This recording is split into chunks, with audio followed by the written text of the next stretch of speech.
What's up, everyone? Welcome back to day 4 of the Landon Tice versus Bill Perkins Heads Up for Souls challenge. I'm riding solo today. We are bringing it to you live. I believe one of the players has just sat. We're going to try to get in there as quickly as possible. Big day on Saturday for the young prince, as he pulled ahead in the match, plus 98,000 so far. He had a big win of about 160K. My apologies that I wasn't here to bring it to you. We had a little bit of a scheduling mishap where I overbooked myself and ended up playing 50, 100, 200 at the Bellagio by mistake. Today is a little bit impromptu. The players didn't arrive at a start time until about 2 p.m. today. They finally decided that 6 p.m. Pacific, 9 p.m. Eastern was going to be when they rolled it all out. And we're here for it. We're going to do our damnedest, even if this stuff just keeps popping up spur of the moment. We're gonna keep trying to bring it to everybody live and in color. I believe today is set to be a 2-hour match once again. Last time I believe they played about 350 hands, almost 400 hands. Really fast pace. They're roughly 1,400 hands through already, so we're talking about 7.5% of the challenge finished over 3 sessions. If we keep this pace, they will finish in about 20 total sessions, which is about 50% faster than I would have anticipated. I was expecting somewhere in the neighborhood of 150 total hours, roughly 30, 35 sessions. But at the current pace that they're heading, we're certainly going to see it somewhere closer to like 20, 25 sessions. And that halfway mark is going to be a really critical one, as I believe both players have a buyout clause in place where if the person losing at the halfway point wants to stop, they can do so at a 200K penalty. Should be interesting to see if and when that actually comes into play. As well as, all the other elements that come into this, given the spot, given the side action, whether or not they'll be folding out in order to win, etc., etc., etc. We are underway, rocking and firing. You see the young prince, Landon Tice, child of the sim, down at the bottom of the... Nope, that's not true. I lied. He's at the top of the screen. Absolute go. And we see the gas trader himself, Mr. Bill Perkins, down at the bottom of both screens. We're going to get those avatars up shortly to make it a little bit more clear who's who. We got my man Andre off the mics today, back behind the production. Did a fantastic job filling in on Saturday. Really appreciate the ability for the team to scramble and pull something together last minute, both Saturday and today. We're really firing this production thing out in the last minute. We're going to get the chat up on screen there in the upper right-hand corner shortly. We're going to do our best, I should say, to tally and log the amount of hands played, as well as the plus minus for the session. Looks like we have a 3-bet pot here on table 1 that has thus far checked down to the river, as best I can tell. Oh, no, that's not true. Small bet flop call. Check, check, turn. And now Perkins is in the tank on the river. Wow, aces versus kings set up on the right. Perkins stacks the young prince. We knew we would see some of that. Unfortunate for Team Tice that went Perkins' way. Perkins does elect to check this river 10.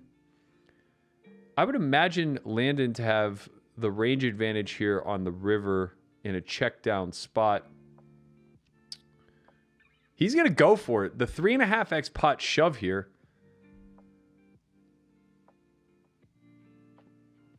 And he gets it through. It's an interesting spot. Checking back when the turn flush completes and then ripping on a straightening card there. Not a lot of polarizing actions being taken. We might see some exploits out of the young prince here and there. He does start out to a bit of a deficit. The aces versus king cooler. What are you going to do, man? You're going to see some sets over sets. You're going to see some straights over straights, flushes over flushes.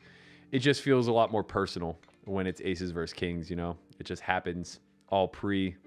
A buy-in gets in. Feels very unlucky.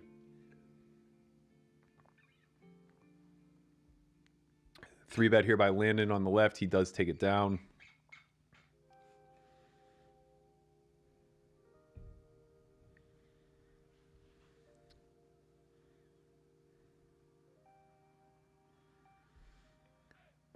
Landon goes for the 2/3 bet here on the river on the right.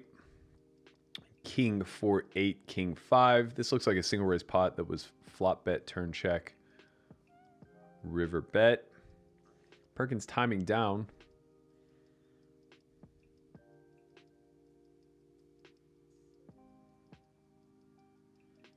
He calls and loses to the house of the Young Prince. Recoup a little bit there. They are playing 20,000 hands over the course of the next 5 or 6 months or so. 15,000 hands have to be completed by the start of the World Series live events that begin on October 1st, I believe. Otherwise, Perkins is free rolling a 100K to Team Tice. We see a 4-bet here on table 2 out of Perkins to $10,040. About a quarter of Landon's stack, a little bit less. He chooses to call. 10-8-3 10-8-3 rainbow. Landon's mostly going to be starting with a check here. Probably always starting with a check, actually. Check, check, turn 10. This will be an interesting spot to see if Perkins has any protected checkbacks. Does he have much 10x in range? This is bringing a two-tone board. Clubs are now present. I think we could see some... We see some 40%ing here from Landon. That'll set up about 0.75 SPR going into the river should Perkins call. I don't really think Perkins has any raises on this card. Even if he is protected with a 10, I imagine he's just going to want to lay the trap here. Not really have any shoves. His bluffs don't really intuitively want to shove. River 10, that's going to foil anything Landon had in mind with his combo draws. I don't really think he's going to be very aggressive on this card. Probably a lot of checking as Bill has the overpair advantage. And pocket eights is no longer as strong as it once was. Should see a lot of shoving here out of Perkins. This may not be a range jam. He checks down and wins with the ace-king high.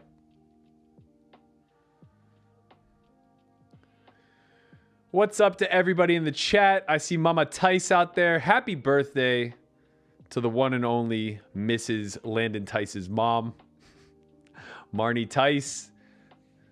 The ripe old age of 29, I believe.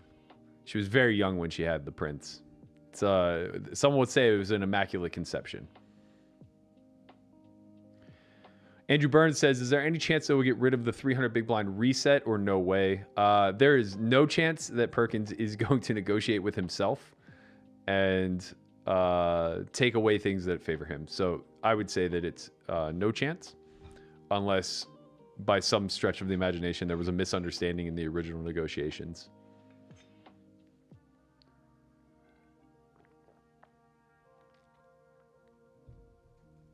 How did I know? I live with your son. He told me, of course. We're hoping that he gives you a nice birthday gift. He has his work cut out for him. He's down to about a 50K deficit, give or take. I do feel 100K day, though. These swings, they are real. They are real. 350 hands, we can see a lot of chips flying. No problem.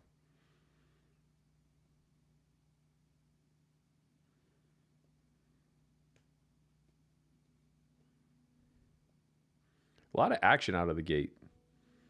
Aces versus kings. Landon makes a boat.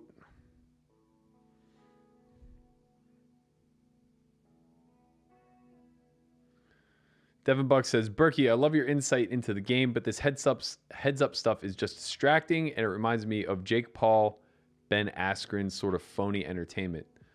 I think that you are being very reductive of heads up no limit hold'em and the complexities by which it takes to be good at this. It is an incredibly nuanced aspect of poker. And if you don't think that's true, just go try V-pipping 85% in your local 6-max or 9-max game. Sid says, Burke, do you remember meeting me at the Venetian?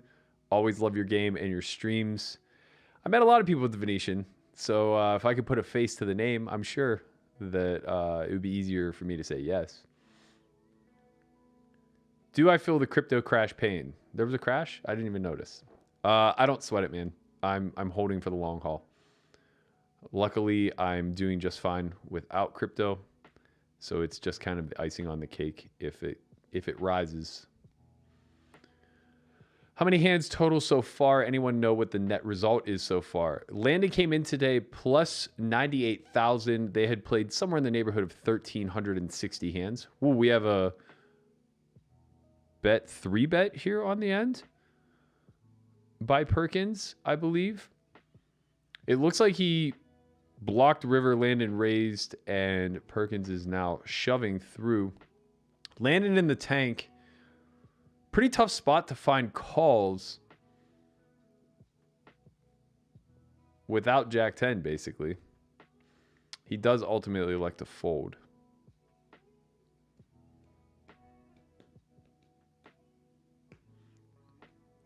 Whoever put their heads there needs a raise. We can't pay Andre enough. He's literally invaluable to this stream. To the stream, to the company. He just gets it all done.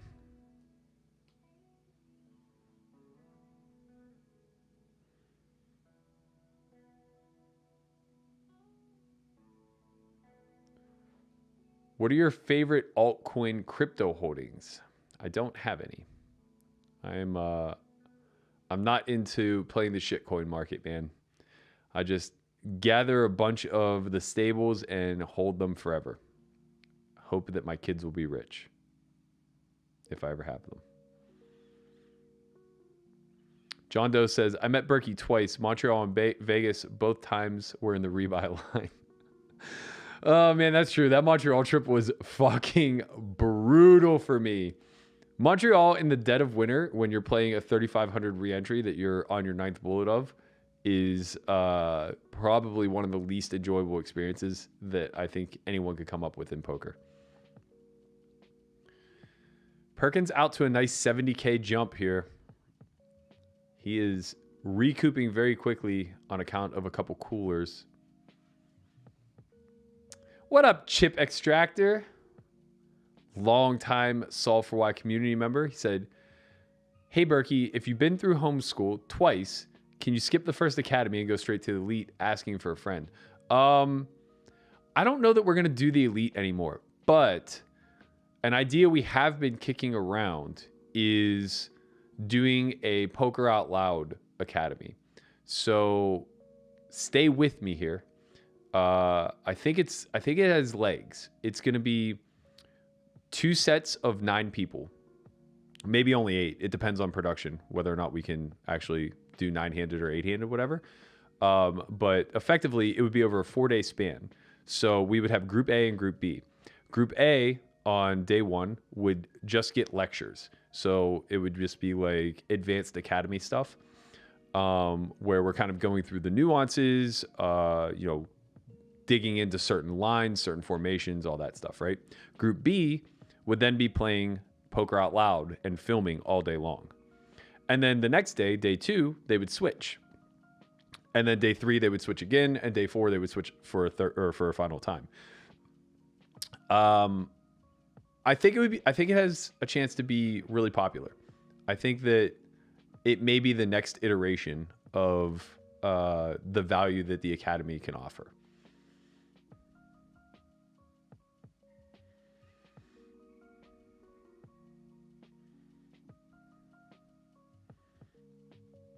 So if you're interested in that, Chip, I got you, man. I got you.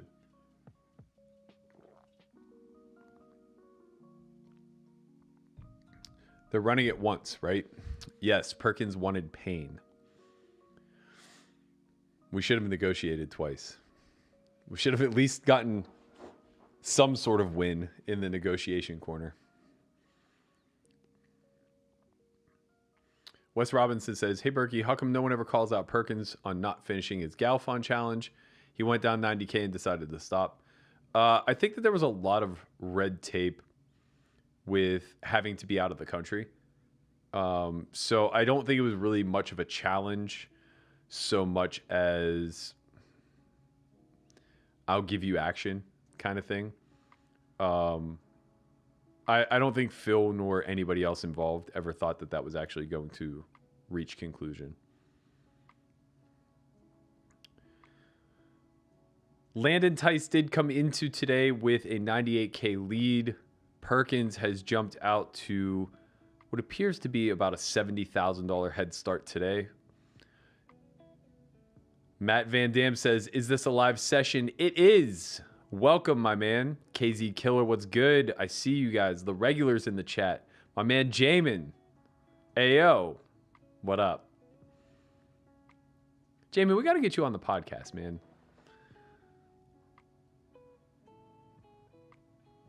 Why is it better for Landon to run it twice? To reduce variance, of course.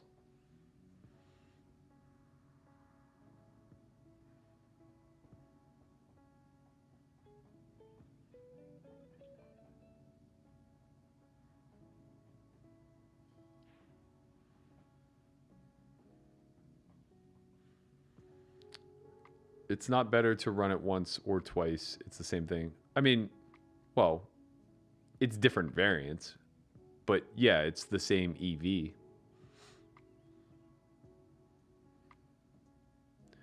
Thoughts on the moving betting line on this challenge? Seems like a lot of value in the emotional reactions. Yeah, man, if you can get money down, there is definitely a lot of arb spots. I've never seen lines move. You know what it is? I think that the spot is just very intimidating to a lot of people putting down big action. So basically every single session is a bit of an overreaction by the market, in my opinion. And, you know, after session 2, when Landon was down a whopping buy-in and a half, suddenly the spot went from 9 blinds to 6 blinds. And I'm sad I didn't pile in there. I always feel like I missed the fucking boat, man. Like, I bet heaps on Landon at minus 9 big blinds per 100. And then I didn't bet anything. It landed minus 6 big blinds per 100, even though I know he's just pummeling that spot for sure. Like, I'm not positive he's beating the 9, but he's for sure beating the 6. Like, for sure he's beating the 6. It seems like such a lost opportunity. But I also feel like with Bitcoin constantly going down, I'm just spread very thin.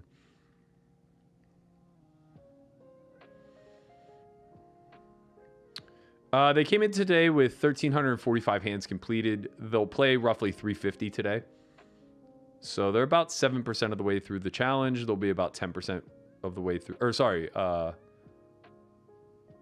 yeah, they'll be about like 8.5% of the way through by the end of today, I would imagine.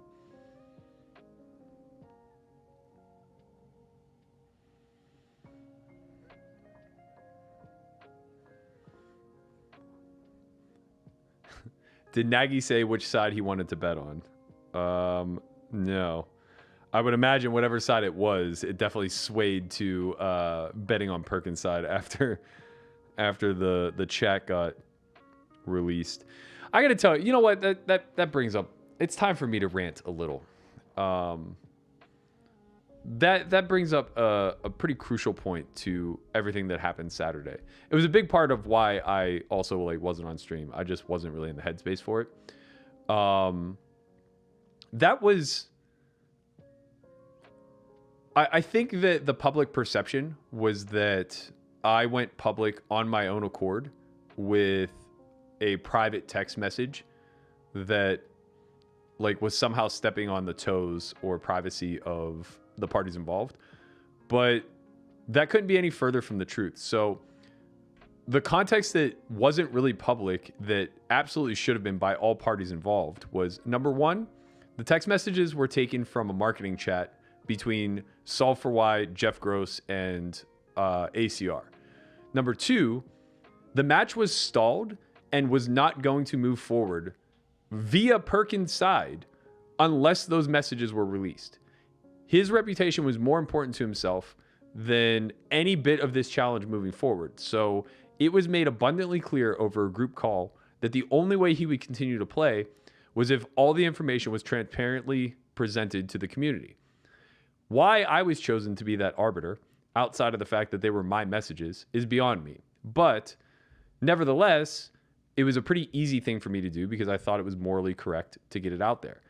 And the fallout from that, in what I would consider to be an oversight by maybe both camps, to be honest, was that Nagy thinks that I'm out to get him and that I just put these messages out on my own accord without A, having ran it through everybody first, but B, having been instructed by Perkins himself to put the fucking messages on Twitter.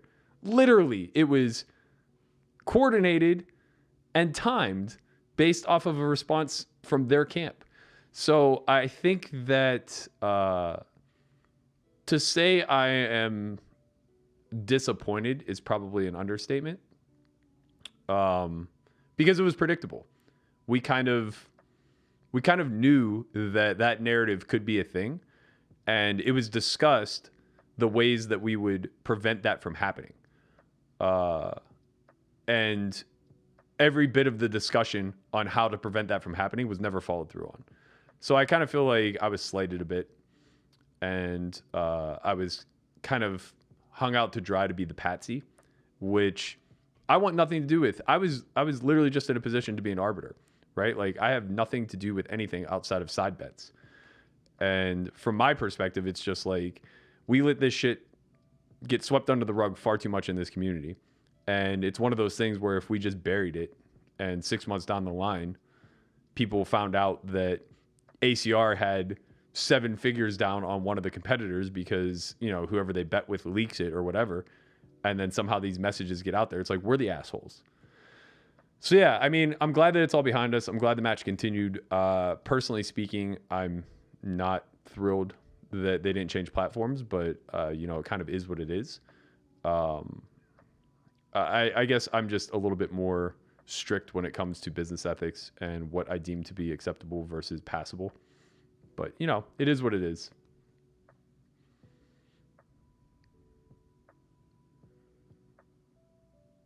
And yeah, to be fair, I do owe Nagy a huge apology. Obviously, there was 2.5 minutes where his phone number was public. I missed it on one of the texts when I was blacking everybody's numbers out, and that was a clear oversight, which was a huge fuck up on my behalf. And an unfortunate one too, because it shifted the attention from what really mattered to the fact that, like, he was accidentally doxxed. What up, Ingram? What are you doing here, man? No stream? You're giving us all the attention today? I'll take it, man. I will take it. Let's go. Matter of fact, just drive your ass over here. Why don't you, let's just do this together, man. Let's stop wasting all of our time and resources. Well, every other day, we'll just go off of each other's channel. We do today, the Ingram channel gets it tomorrow, and we just do it live here from the studio. Come on in. Chair's open.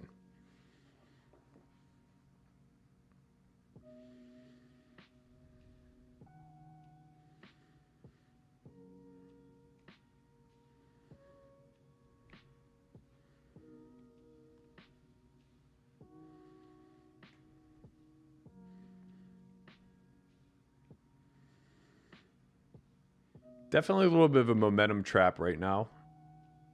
Everything's kind of going Perkins' way. A lot of bobbing and weaving, a lot of small pots. We're seeing a lot more flop checks than I think we have up until this point. A lot of single raise pot getting checked down to turn and river. Probably just a byproduct of hand distribution, not really a strategic change.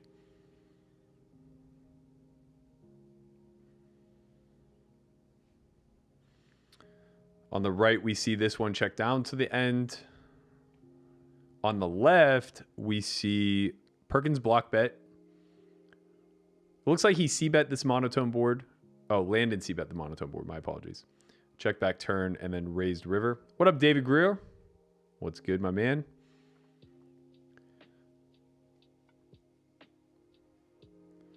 We'll have Melissa in studio. She's the resident edible producer for when Ingram gets here. What up, Dom? He said, did someone from ACR really bet on the match? That's crazy. We don't know, or we don't think that they bet on the match. They were just asking for a place to get money down, which, you know, seems like a bit of a conflict of interest. Jamie said, hey, Berkey, I'm going through withdrawal. When is the Poker Out Loud coming out. There's a new episode out on the site today. Go through withdrawal no more. Episode 8 of Poker Out Loud Season 5 is up on Solve for YTV as we speak, featuring the one and only Landon Tice himself, Jeremiah Williams, Lynn G, myself, and Chris Konvalinka battling out in the 510 streets.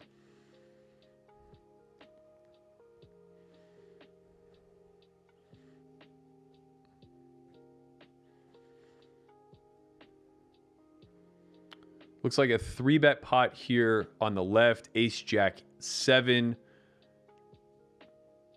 Best I can tell, it went check, check. Turn 8. Landon check calls 3/4 pot. River 6. This is going to be an interesting spot. Landon's going to have a lot of Jack X, Kings, Queens, some weak Ace X. None of which are very happy to be bluff catching on this river. I think he will have some 8-9. 8-7 potentially as well. There you see he does have the Jack 9. That's actually probably one of his best bluff catchers given that run out. So good for Perkins for not betting. Would be interesting to see what he checked down. Probably a hand like King Queen, King 10, Queen 10, something along those lines. You do have to pay for that Poker Out Loud. I apologize. I can't give away everything for free, you know. Kevin says, hi, Matt. Is it possible to make the 2 screens bigger because it's really hard to watch the numbers and pots on a phone? I understand. Unfortunately, it's probably not going to happen. The numbers are just pretty fucked because of ACR software. They're trying to make it impossible for bots to screen scrape. So they're just largely unreadable to begin with. I'll try to do my best to call out the action when pots are large. Matt McGee says, Burke, did you watch Nagy's stream response? Came off as a clown, as a scumbag. Don't know anybody who trusts that site. I did. That was what kind of upset me. I thought both Perkins and Landon each had an opportunity to kind of be more transparent and forward and say, like, look, we were the ones who said to put the messages out there. But neither of them actually did. Perkins kind of just said, like, do I agree with Berkey's method? Maybe not. It might have been a little aggressive. And Landon just kind of said, you know, Perkins is right. And that's unfortunate because it wasn't my doing. I was just the one who felt like this information was important.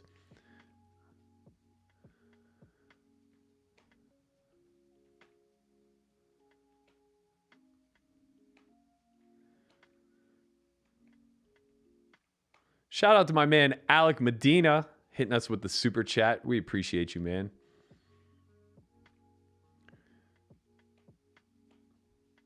Good to see you're on Team Tice. I like that. Rolls off the tongue, man. Team Tice. Let's go. It sounds like boxing. Let's go. Let's get in the ring a little bit, you know? Let's.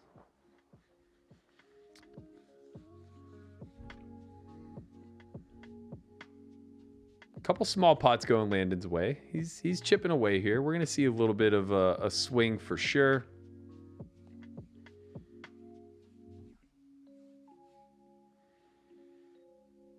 Twitch Clip says, Berkey, any chance we see Gelfond or Schulman guest commentating this challenge sometimes? Yeah, hopefully. I have a long list of people I'm going to reach out to. They're both on it. I don't know that Phil has the time all that much, to be honest. And I worry that Schulman won't want to do it because he was pretty close to Landon's training. And it's hard, man. It's hard when you know the ins and outs to just be like, oh, I don't know. Maybe they're mixing it up here and there. But if anybody's the best at it, it's obviously him. So yeah, I would love to get him here, shoot the shit a little bit about the young man and why we're piling in on these guys.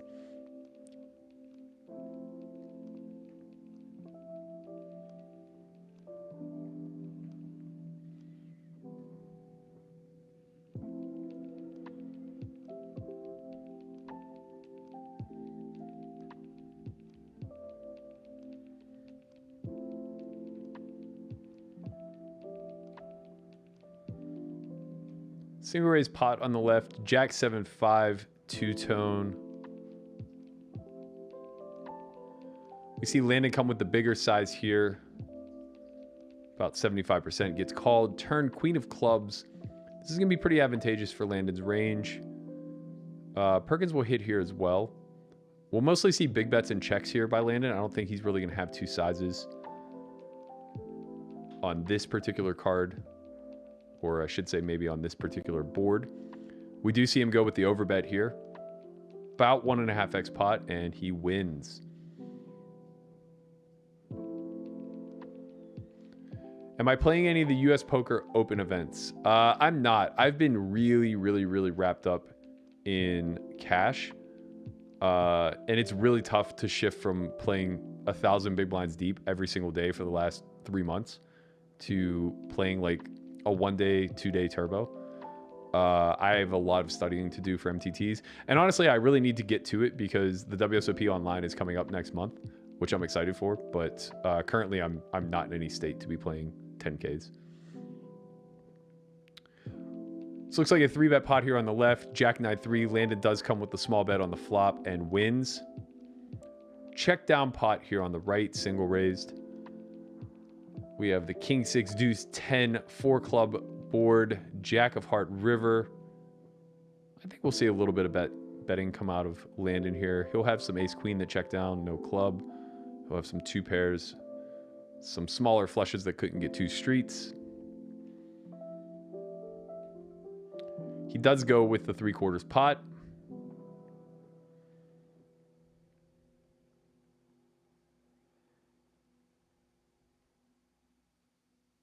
And wins. Alexander Hitch says, Burke, what would be the fair line Landon versus Polk in this heads-up match?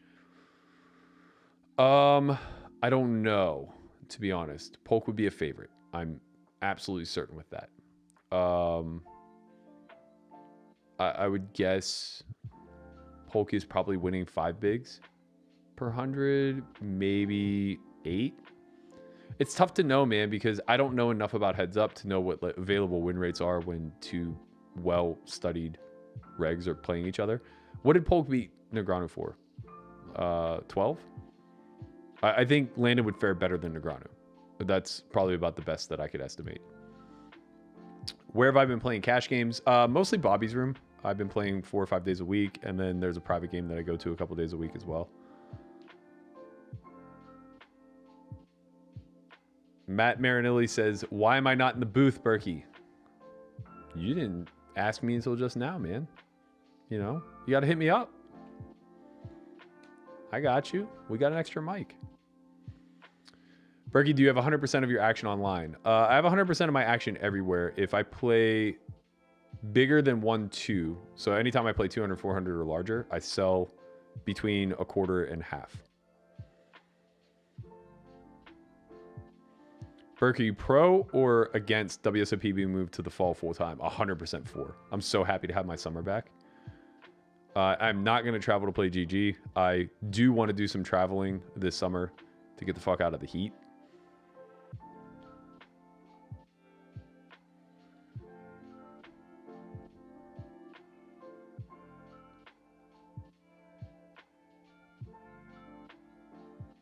Can I elaborate on the ACR comment I was making before about Nagy bringing those of us up to speed?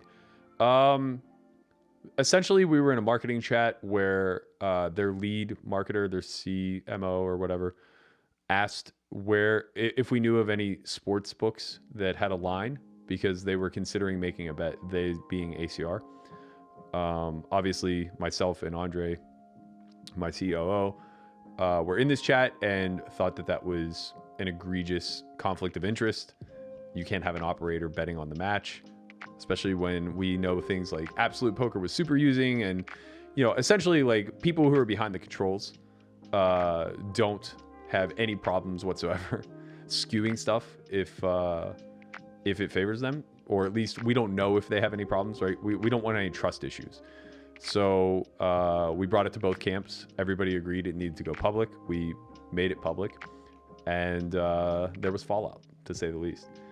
And Matt, yeah, you're welcome to hop in. I didn't even realize you were in Vegas, to be honest. And maybe you're not. Maybe you're just wanting to call in, but we can absolutely do that at some point. Just hit me up. Let me know.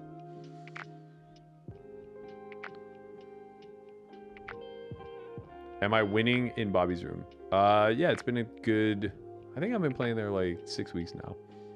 It started off pretty rocky. I got whacked to begin with, but I'm doing pretty well now.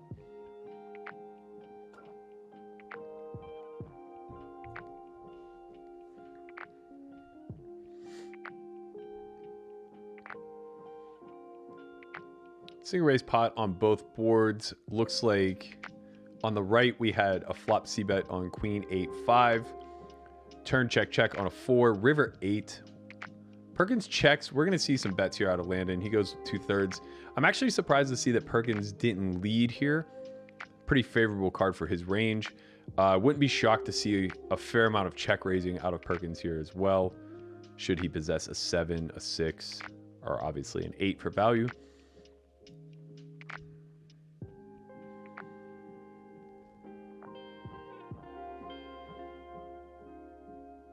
He does elect to just fold instead. 3-bet pot here on the left. Wins.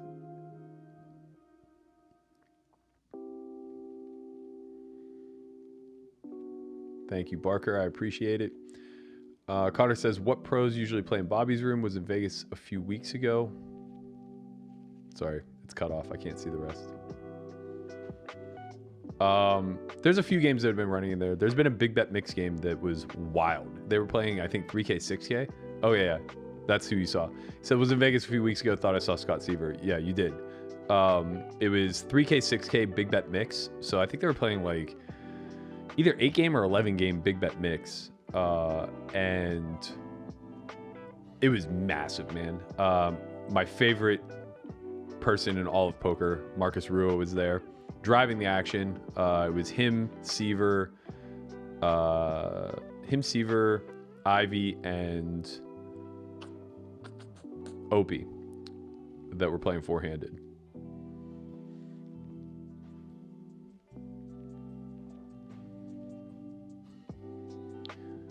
Landon's recouped a little bit here. He's made back about 17,000 here on the left and about 7K on the right. Looks like he's cut Bill's lead down to about 40K, 45K, give or take. Am I playing no limit or mixed? I'm playing no limit. It's 5,100, sometimes 5,100, 200, no limit. Peter M says, great job on the documentary. Seeing the unglamorous side of the poker grind presented the way it was very well done. Thank you, man. I take a lot of pride in our production team. I think they fucking killed it. We're actually shopping the documentary around now. We have a couple sources that are going to represent us, that have connections, try to get into the festivals, maybe get a third-party buyer. We'll see. What was my biggest cash game win in Bobby's room this year? 51-2. I won 160K.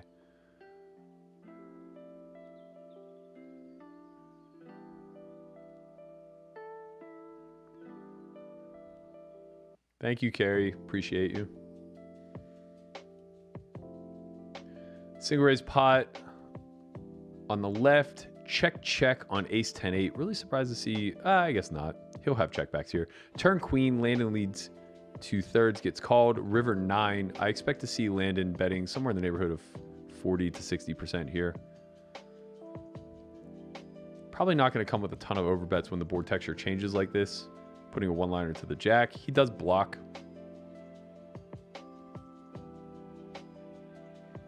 Why is it assumed that Tice is a better player than Perkins, even though Perkins has a lot more experience and played with some of the best? Because experience means absolutely nothing compared to the experience of studying. Landon is far more battle-tested than Bill. Landon's probably played 100 times more hands than Bill has his entire life.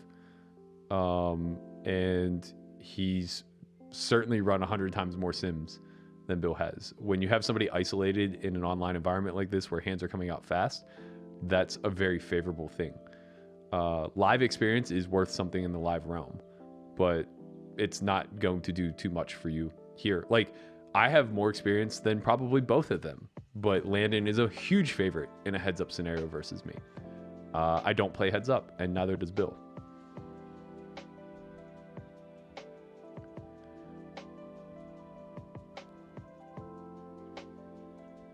Have you thought about getting into short deck at all, or are you strictly a no-limit hold'em player? I thought 2 years ago that the game was going to change the short deck. I studied it for maybe 3 months when it first became popular, and I did really well, actually. I have like one of my best gambling stories of all time from short deck. I got invited to play 200, 400 short deck, 20K buy-in. And it was literally when everybody was learning it. So this was like September of 2018, maybe. And I just like sat down and discussed the game a little bit with my team and like, you know, where we thought an edge could be gained versus other like other newbies or no limit players that were transitioning.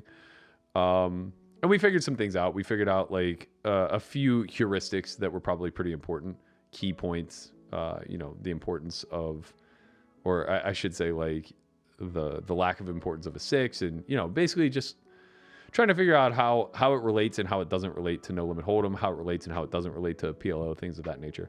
So I go in there, not very confident, but feeling like I at least understand how the equities run and what I should be like stacking off with. And at the time I was backed, so I asked my backing crew if they wanted it on stake. Oh, we have a big pot here. I think this went 3-bet, overbet flop, check turn. Pretty positive that's the case. So check turn. And we'll see the ace king 3. So the ace king wheel boards are prime textures for overbets. Landon's going to be doing that with a big chunk of range, especially in a 3-bet pot where ranges are narrow. He then comes with a block here on the river. We'll see a lot of king X, ace X in this range. We'll also see some nutted hands, some ace X of diamonds, or hands that at least contain the ace of diamonds. Though he doesn't really need a 3-bet candidate, since Perkins will either be all in or just call.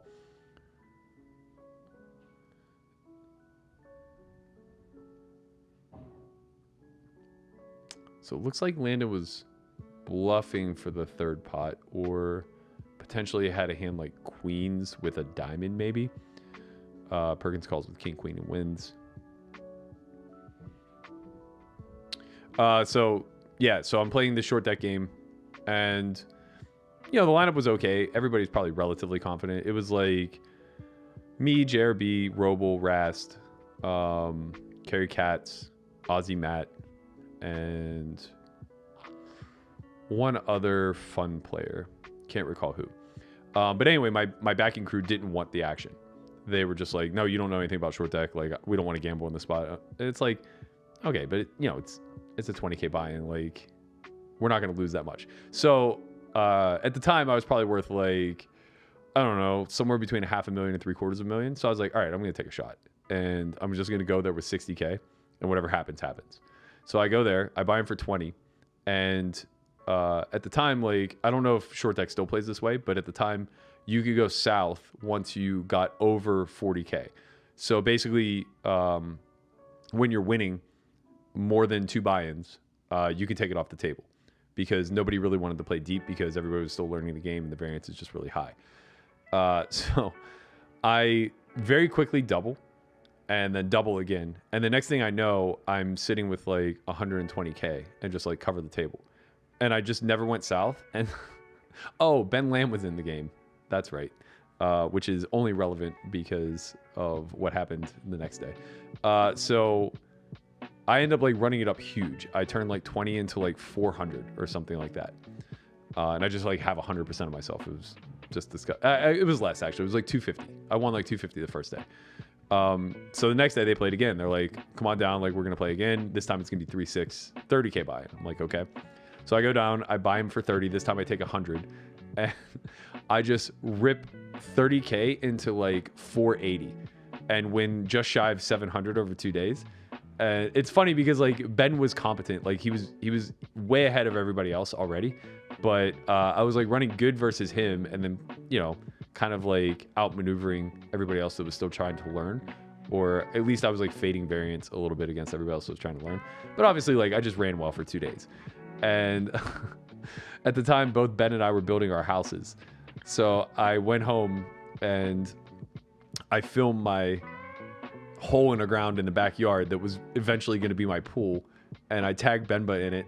And I was like, I just want to shout out Ben Lamb and thank him so much for building and installing this brand new pool that I have coming. It could have never happened without your short deck action. I really appreciate you for it. But like looking back, you know, it was just a very lucky opportunity where I had things fall very favorably for me in a spot where I'm probably not winning.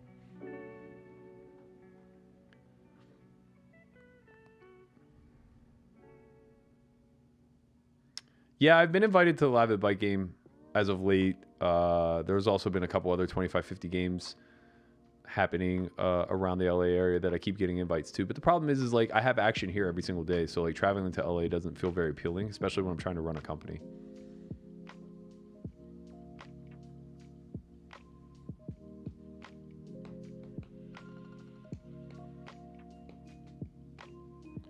Three bet here on the right wins. Shout out to Moonlight Master out there putting together all the clips and highlights of these matches. If you guys haven't already, check out his YouTube page. I think he does like 30 to 60 minute breakdowns of each match. So head on over to Moonlight Master on YouTube. He's out there doing God's work for sure.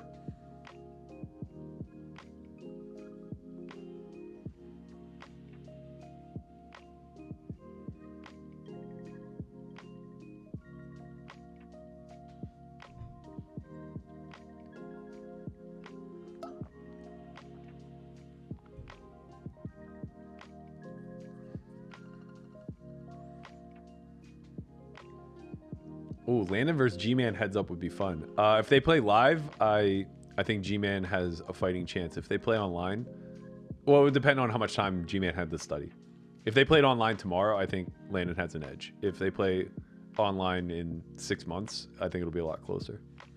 Garrett's very sharp, man. Like, I don't think people understand because he's a little unorthodox and mostly just plays live. I think that good players take a lot away from him. Or just anybody who fits that profile, really. Like, there's in most people's minds, there's just no such thing as like a GOAT live player.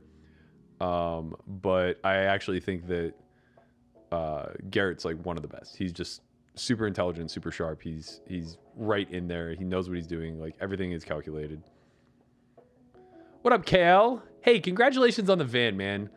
Really happy to see that that the community came through for you. He asks, how do you balance playing, studying, and running a company? You don't. Truthfully, like, you don't. I lean very heavily into what I am feeling the most in the moment. So, like, when I think I'm playing well and there's action available, I tend to play more than anything else.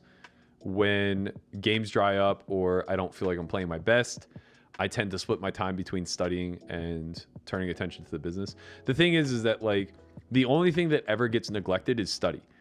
And that's probably not even true because I'm making content for the site. So I think the balance naturally comes from the fact that each of those three things intersect with one another, right? Like I can't run a business without studying poker because it's necessary to put the product out.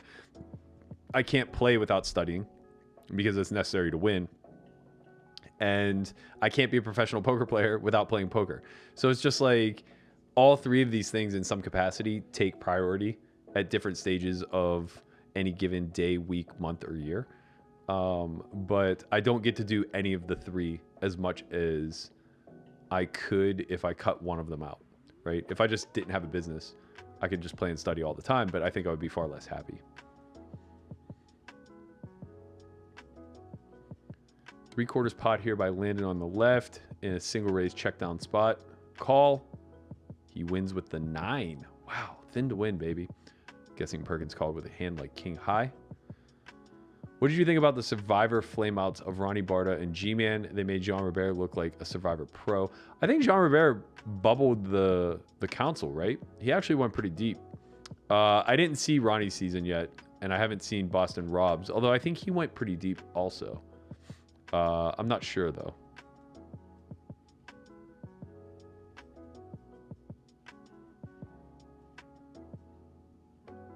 Ronnie's an OG, though. He's the fucking best, man. I met him like way back, like 2004, 2005, something like that in Turning Stone. I might have still been in college. And he was just like, I said this before on a vlogcast, and I was talking to him about it the other day at Bellagio when I ran into him.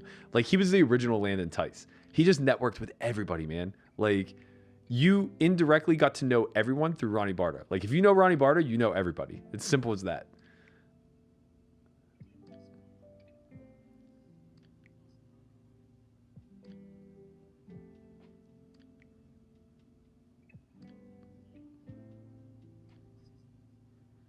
Oh, sick. So apparently Boston Rob like won one of the seasons. So there's hope yet for poker players in the game of Survivor, I guess. We do see a check raise here on the King Jack 4 monotone. Landon goes small on flop. Perkins check raises and then checks the turn 8 of spades. Landon's going to have massive range advantage on this card. I don't think he needs to bet big when he bets.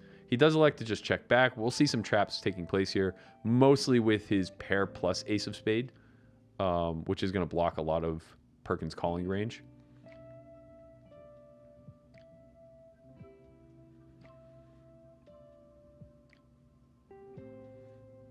Perkins did flop it as they checked down.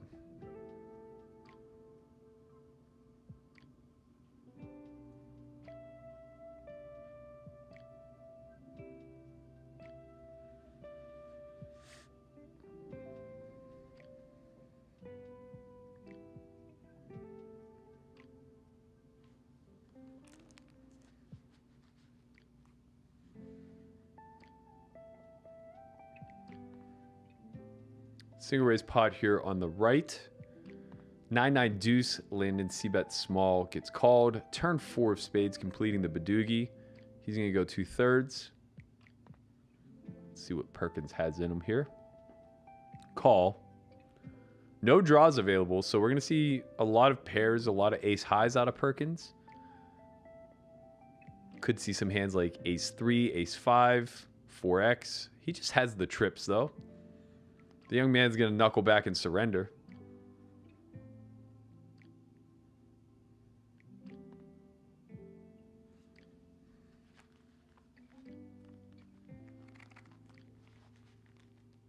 My tiny little head doesn't fit these headphones very well. Gotta adjust, you know.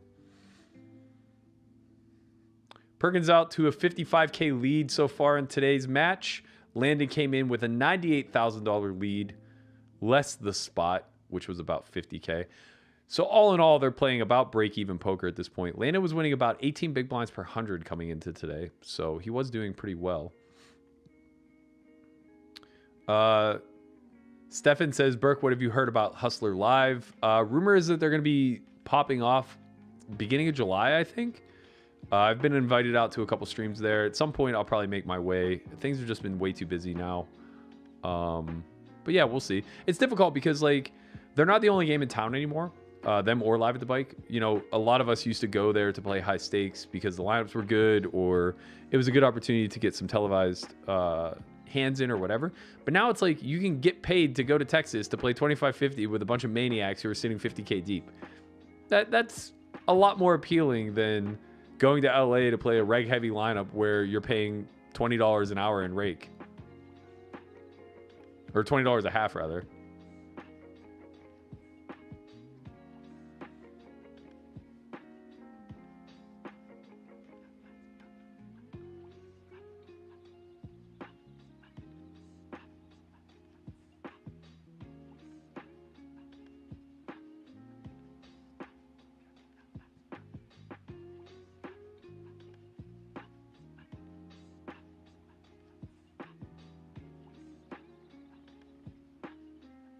Single raise pot on the left, check down to the river. Single raise pot on the right. Looks like it went c-bet flop, check, check, turn. Now Landon has checked river. Perkins in the tank.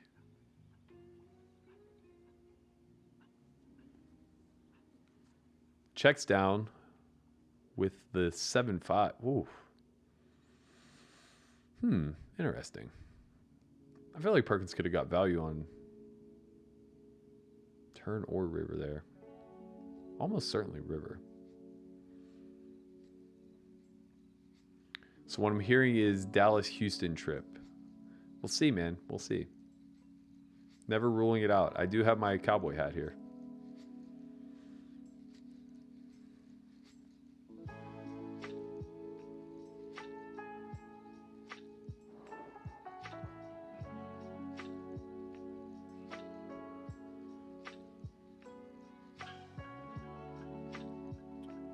Single raise pot. We have ace, ace, king, two-tone. I think we'll often see two sizes being utilized here. Almost no checks, though. Let's see what Landon goes with. He does check. What do I know? It's funny. We actually just talked about this. And he joked about how this board doesn't get checked back enough. And I just bit right into it. It's like, yeah, you're right. Now that I think about it, it really doesn't. Turn 6, check, check. River 6. Both players pretty probable to be playing the board. Unless, yeah, well... So Landon's going to do a lot of big betting here, I think. Since Perkins has no hands... Oh, I'm wrong. They're just going to chop. I'm kind of surprised he didn't bet that on the end. Because Perkins doesn't really have sevens through jacks or queens ever. Since they're pure 3-bets. And Landon could have a 6 or a protected king through this line.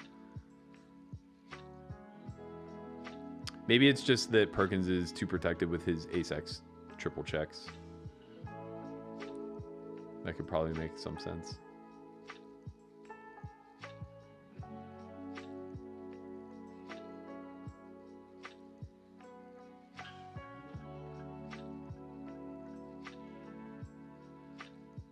Single raise pot. King 7-4, Jack 7 deuce. Both very similar board textures. Both get bet for quarter pot. Both face a call from Landon. Turn 8 on the left. Complete some hands. 5-6 gets there. 7-8 gets there. King 8 gets there. Turn 7 on the right is advantageous for Landon. So he leads for 1 blind. Perkins calls. River Jack. I don't think we'll see too much betting out of Landon here, but when we do, it'll probably be for the big size. Check, check on the left. Flush completes. Things are swinging in Landon's favor here as the defender, I think. Landon does go 2/3 pot here on the end with the River Jack. On the right, he elects to check the deuce of spades on the left.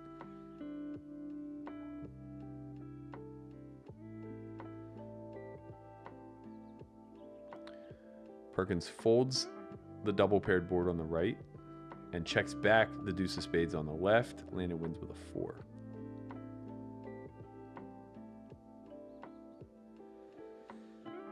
Nice couple of small pots for the young man. Just building that momentum. Just bobbing, weaving, you know. Trying to recoup an early cooler. No big deal.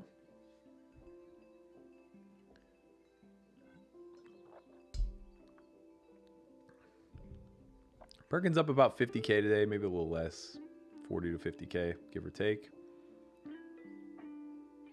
Oh, my neck is stiff. I think I rushed my workout a little bit. Found out at the 11th hour we were doing a stream today, and suddenly I only had 35 minutes to work out. Kind of brutal.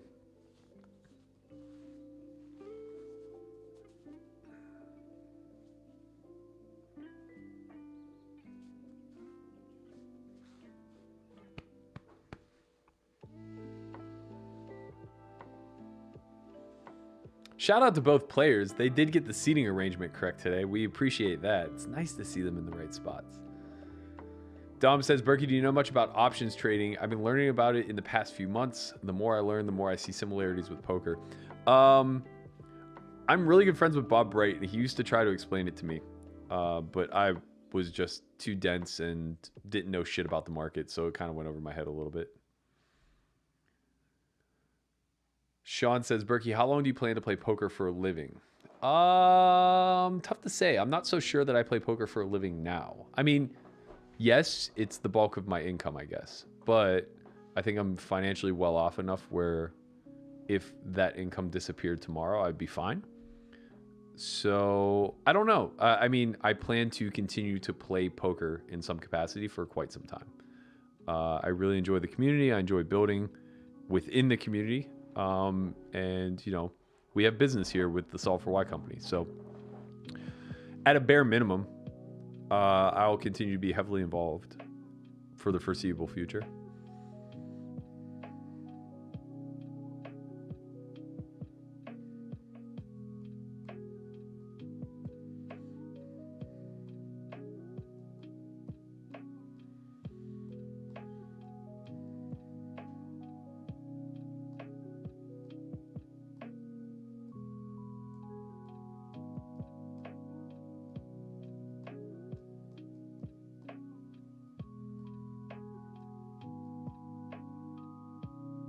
Hold up.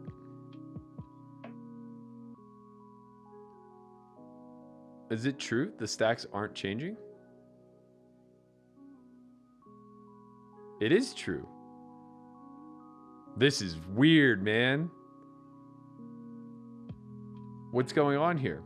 So the stacks continually reflect what they were. Okay, the left seems to have updated. Nope. I'm not so sure. 3-bet pot here on the right. We're going to try to figure it out. We're going to try to figure it out. We don't know what the fuck's going on.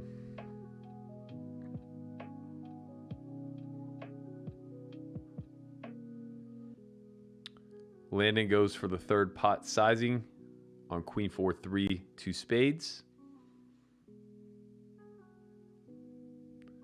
Perkins calls, turn 7 of spades. We're going to see a check here at a pretty high frequency. Oh, hello. There we go. There we go. Turn check on the 7 of spades. Oh, okay. So Perkins is out to a bigger lead than we thought. This is going to be a big pot for the young prince. River 6. Not a great run out for a 3-bet pot. Landon is not going to have a lot of 5x. He will have some flushes. I would imagine we'll see more checking than betting here. He does elect to check. Perkins can have some big bets. He definitely has the 5x advantage. I don't know how many flushes he checks back, which is a bit of a disservice to him. So probably no overbets. He does go for 3/4 pot. This isn't an all-encompassing bet. We'll see 2 pair here. We'll see some straights, or we'll see all straights, I guess. And maybe even a thin queen. All right, we do have the stacks updated now. It looks like Landon is a little more worse for wear than we thought. Perkins approaching that reset on the right. If he wins this next pot, we will be resetting those stack sizes, meaning he's up at least 80,000 on that table. And it looks like he's losing, give or take, 15K on the left. Probably up about 65,000 right now, if my math is serving me.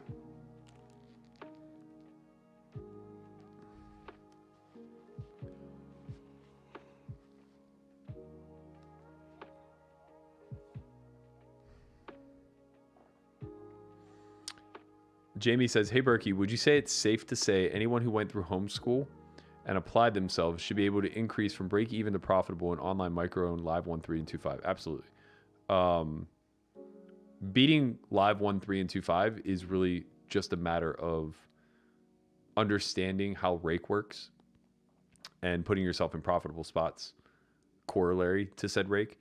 Most people are just like playing way too loose and way too passive given the rake structure, and they just get eaten alive. So if nothing else, that'll become very obvious to you by the end of it all. Landon does stave off the reset as he wins this pot on the right with queen 9.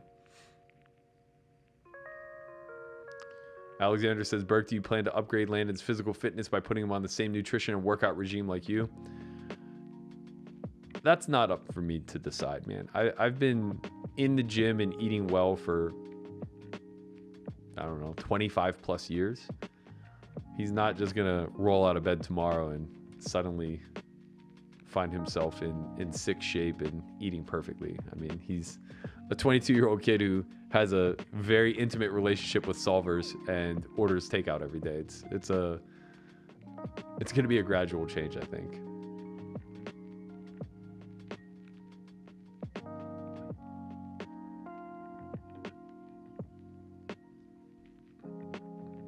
We are at the 1 hour mark.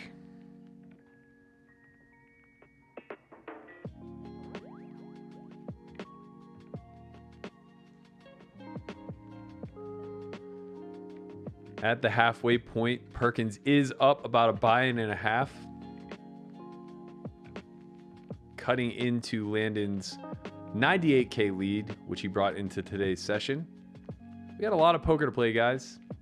3-bet here on the left.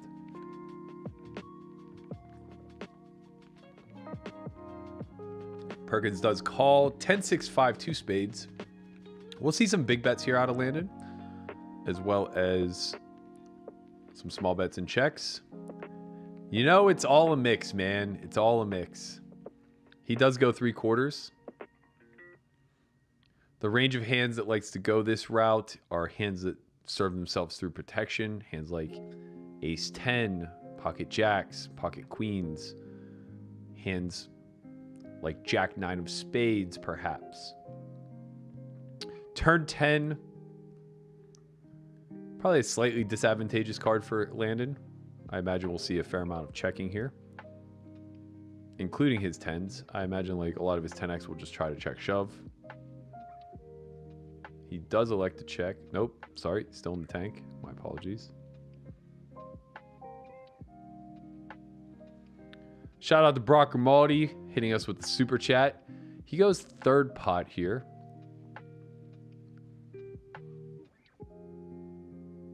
Call.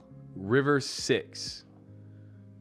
1.2 SPR. 1.25 SPR. It's only going to be a check or shove. I don't think we see any blocks in this scenario. I don't really know what hands would be very incentivized to be blocking. He does rip it, putting Perkins to the test, and wins.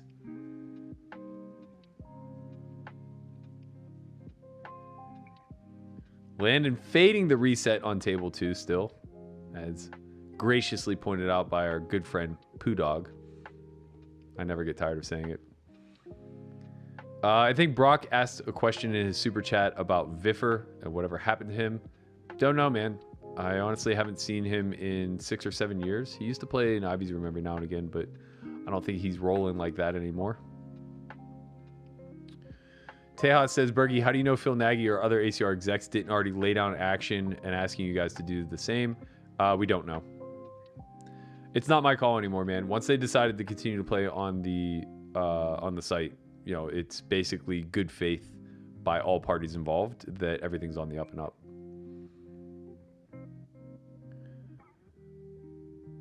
I imagine this is a single raise pot that went bet. And now we land on the River Queen. Perkins isn't going to have a ton of triple barrels here available for value. Some 3-5 suited, I imagine. Some sets, obviously. 2 pairs seems a little tough, but I guess Queen 10 of diamonds exactly could be in range. Maybe he has all Queen 10. But he wins.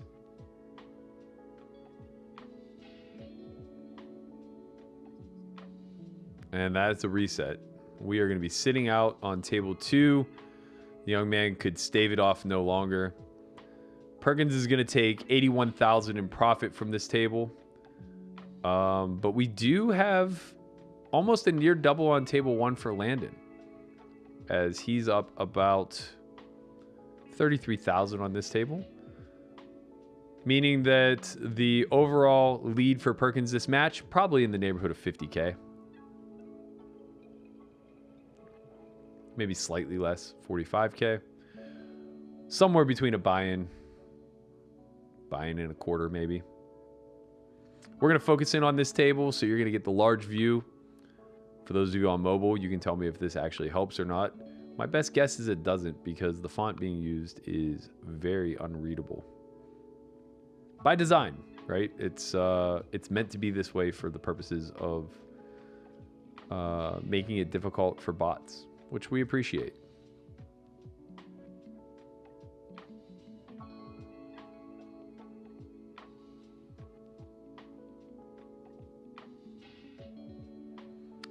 Five, 3 deuce rainbow. Landon's going to come with the big size here. Call turn 7. I imagine we'll see more big betting or checking. I don't think that he will be scaling back. So I imagine this will be an overbet spot or a check.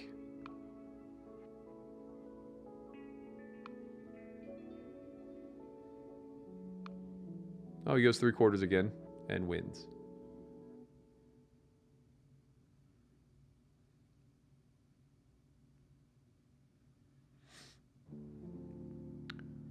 We are up and running on table 2. Andre is just going to work a little bit on the layout to get it back to the avatars. And then we're going to check in on that action as well. Single raise pot, ace, queen, 3, two-tone. We see a lot of big bets here. Let's see if Perkins falls through. He doesn't. He goes for quarter. This is the type of texture that you could favor the large size. Landed with the check raise and the win. Punishing perhaps a mistake there.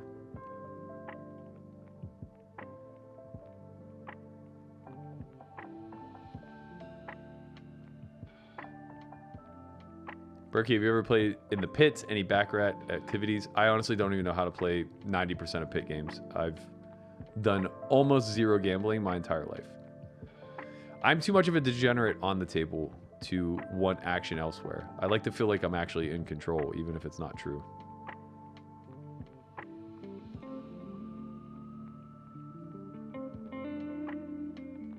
All right, I'm feeling like this is our lucky table. I'm feeling like Landon's going to get the reset there.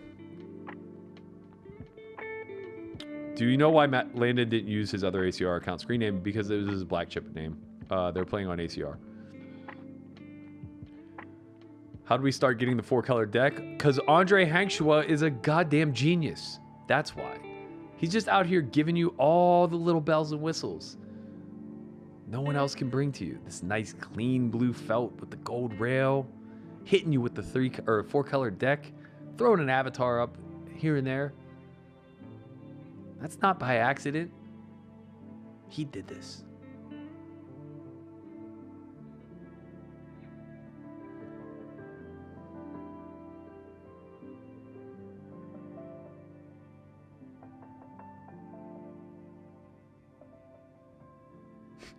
Odds that Landon has ever used a lawnmower.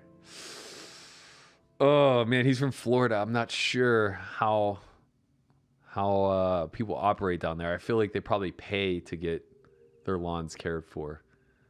You know, it's not exactly a blue collar city down in Fort Lauderdale. It's where blue collar people go to retire. Alexander says, Berg, props to the vloggers, Serial Poker Out Loud. It was immensely entertaining. Thank you, man. I appreciate that. I'm glad to see that the Poker Out Loud is getting some traction. Everybody gets a little bit of insight as to what we've been doing for the last 4 or 5 years. Really proud of that product. Leaning in as much as we possibly can. We're going to create a lot more content off of that, including courses.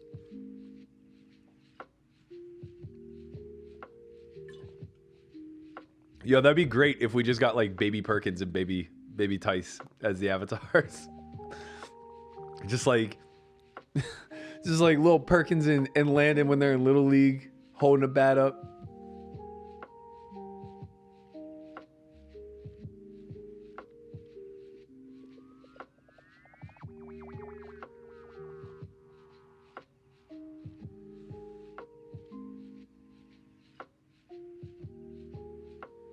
Off to a little bit of a good start here on the second table. Landon up about 5K there. We'll take it. Chipping away.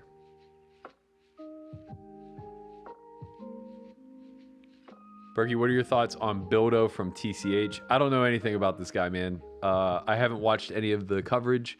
I just saw that he had infinite on the table. I think he ran it up to like 160K playing 2550 when Johnny Vibes was in town, maybe. It seems like the kind of guy I would like to play with. We do have Perkins sitting out on both tables. Looks like this is going to be the mid-match break, although it's coming a little bit late as we're 12 after the hour. I imagine this is just a piss break. Maybe go get a little snack. We'll see. I don't think that it's going to be the end of the match. Let's put it that way. That's really all that I'm talking about. It's funny to me that like Landon doesn't also sit out. I imagine he's just like sitting at his computer, like waiting, just like, you know, a predator stalking his prey. He's just like, when's he gonna come back? I'm ready. Just probably just like clicking his mouse in anticipation. Just like sit in, sit in, sit in, sit in, sit in. Deal the fucking cards. He's just all over it, you know.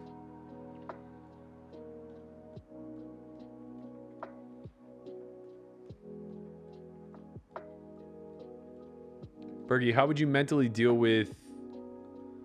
Oh, went too fast. I missed it. Sorry. You guys are chatting so much.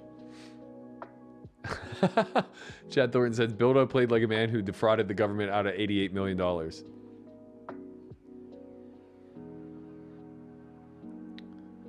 Dom says, with so much study of preflop construction, it would be interesting to see poker out loud with 500 plus big blind deep, where preflop solves are less readily available. Yeah, man. A lot of the seasons get pretty deep. I know season 4, there were a lot of spots where like Nick and I were 7K effective. We played some big pots. Justin Strobe says, Berkey, can you ever 4-bet fold pre? Is preflop the best time to bet? I don't really know how to answer the latter. But yeah, of course, every range should have folds baked into it, unless it's like the final bet. Like if you're shoving, obviously you don't have a shove fold. But yeah, if you're at depth where you are putting in less than, you know, a certain threshold of your stack, let's call it like 40%, then of course you have folds. Even then, you probably still have folds, even though they're very few. How would you deal with it mentally if you always converted your winnings to crypto and it was 90% of your roll, and now with crypto falling, the bankroll is halved? I would not sweat it if I had that much belief in crypto, or I would do a better job of deleveraging myself, as far as like just keeping some liquidity in action. I mean, honestly, that's what I've personally had to do. I just had too much. I just had like too much crypto, and luckily I sold a couple coins at like near peak 57K, and then the next day it was like in the 30s. So I ran good in that particular instance. But yeah, like you need liquidity to do your job correctly. So you want to ensure some level of security, even though fiat isn't exactly something that we all want to be holding on to right now.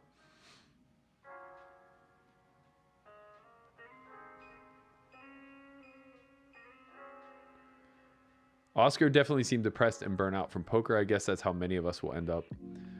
I have a different take on it. I don't think that poker really had anything to do with it, and I don't know that he was necessarily depressed.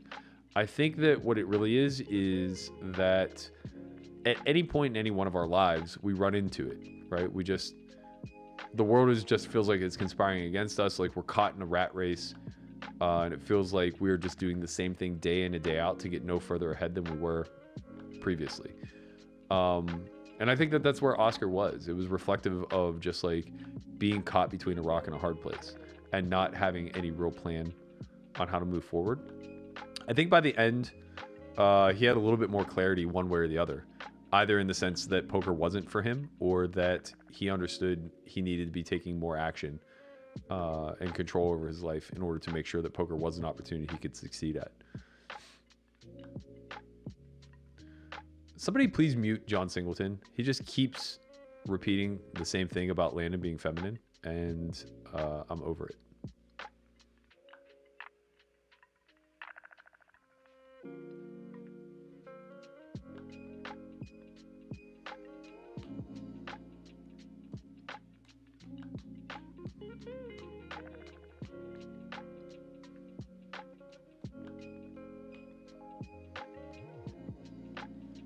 Big pot here on the right.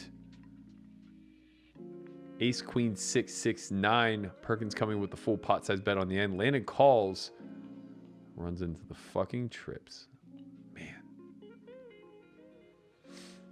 You hate to see it. You hate to see it. Burke, have you seen any pros get worse at poker over their time playing? Not asking you to name names, just curious since the game has changed so much. Yeah, everyone, man. Like literally everybody. There's like 1% of pros who are continually getting better and or staying in line with current strategy. Almost everyone throughout time regresses.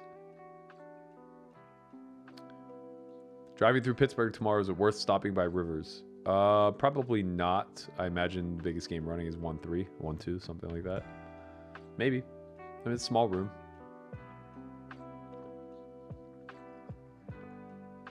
I would instead hit up downtown, check out Point State Park, maybe catch a Buccos game if they're in town, check out PNC Park. It's one of the most beautiful ballparks in all of baseball for sure.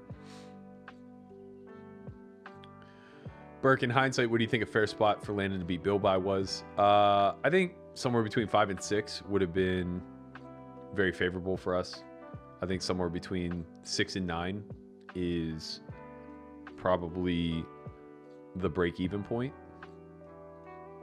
Maybe not. Maybe somewhere between 6 and 12 is probably the break-even point. We just don't know enough yet. We don't know how well-trained Perkins is. We don't know how well Landon can execute his strategy. We'll have better vision over it, I think, after like 5 or 10K hands. Can you provide us with a current update on Oscar's path with the games or the path in poker? Yeah, he's a regular in the underground scene now. He's been doing pretty well for the last 6 months or so. I think the pandemic was pretty good to him. Seems like he's in a much better headspace than he was when we filmed a year and a half ago. But you know, he's still not necessarily progressing much in his game. He's just doing what's necessary to beat the environment that he's currently in.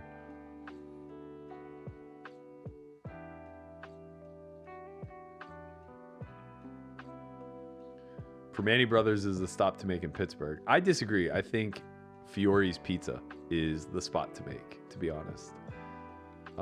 It's out on... I can't remember what road it's on. Burke, do you think Perkins is still under bluffing? I have the feeling he is playing on the conservative under bluffing side until it gets on tilt. Tough to say. Let's just say I think he's under aggressing. I don't know necessarily if that means he's not bluffing enough, if it means he's not value betting thin enough, if it means that his frequencies are off in one way, shape, or form or another.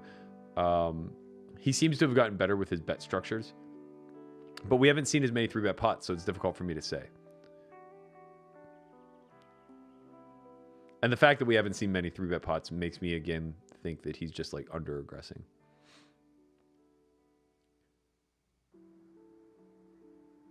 Burke, what's the most worth grinding to make money fastest? Live cash, live MTTs, online cash, or online MTTs? I think that you're drawing dead if you go through that mindset. There's no such thing as just making fast cash in this game. It's too high in variance, too volatile, and the edges are too thin. I think you need to come up with a better big picture plan and then just figure out which discipline you're most interested in and the one that you want to study the most. Perkins up about 55K thus far today.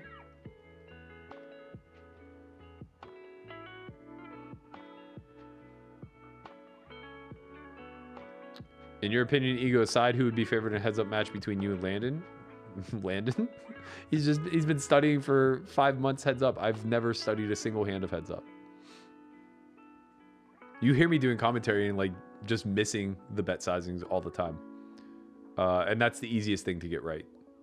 Like, I definitely don't have the frequencies dialed in.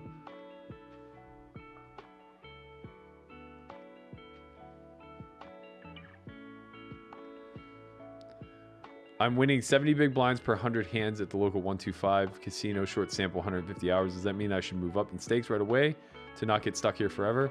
I don't think so, man. If you're making that kind of earn, I think you should just like build a comfortable roll and then move up whenever you get the chance.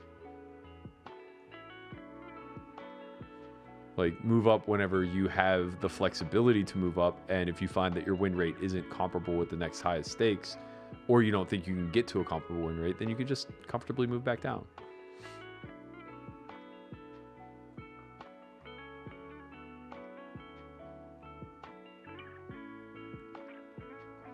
Shout out again to Big Poppy for popping in today's stream. Always appreciate the cameo. It's nice to see a man who's been supporting Landon from the beginning, taking time even on his day off to check out a stream and see how the Prince is doing. What's the overall up or down, not just today? Landon came into today plus 98K, so right now he's winning, you know, somewhere in the neighborhood of 43. We don't know. It's close.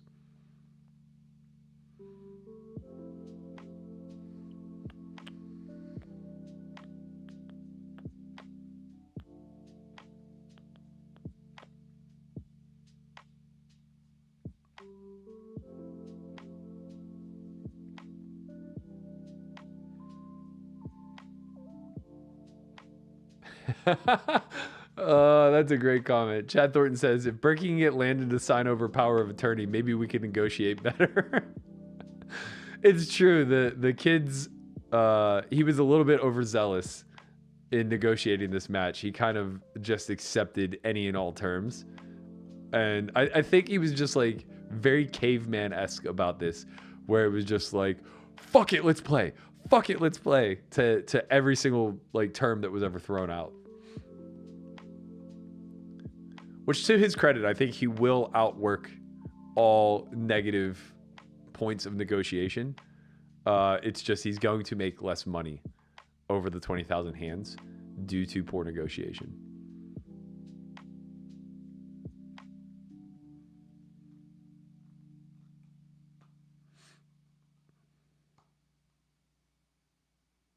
How many hands have been played thus far? They played 1345 coming into today. They're probably 200 hands into today's session, so about 1,500, give or take. Roughly 7.5% of the match has been completed.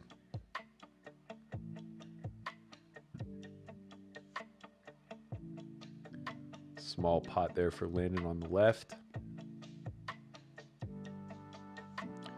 Gas Trader out to another big lead here on the right, as he's up a half a buy-in. Already cashed in on that table and got the reset up 2 buy-ins.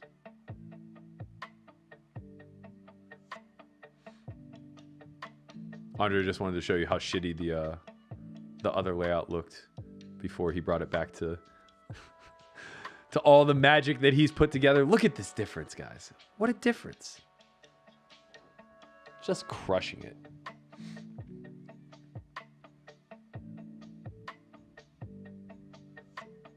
What's the shortcut or secret to beating 1020 live? I have a 6K bankroll and I'm ready to take my game to the next level. There's no shortcut, man. Turn that 6K into about 200K. And over the process of doing that, study your fucking balls off. You'll beat 1025.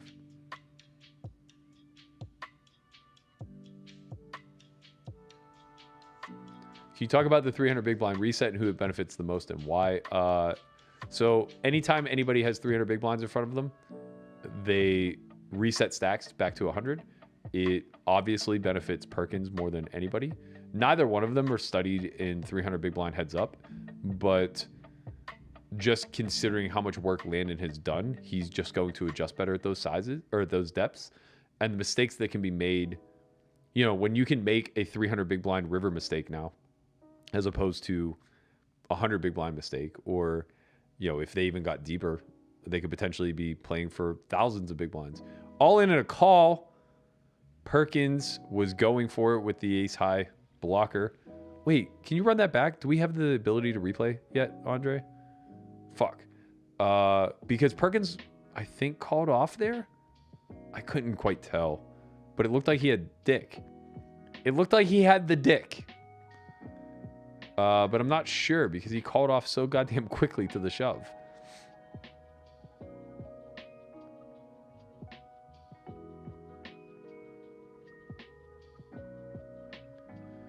In any event, my man Landon about to reset table 1.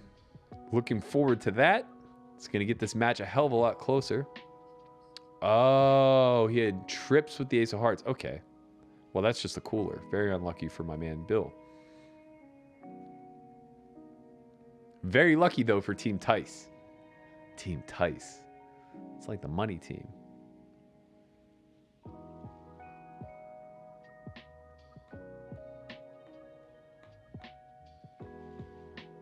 I thought I saw ace deuce in his hand. That makes a lot more sense that he had ace 4. Okay. Yeah, he's doing this weird thing where he makes bet sizes on the end that aren't all in. Sometimes he has like pennies behind. Sometimes he has like 1,000 behind. It's very strange.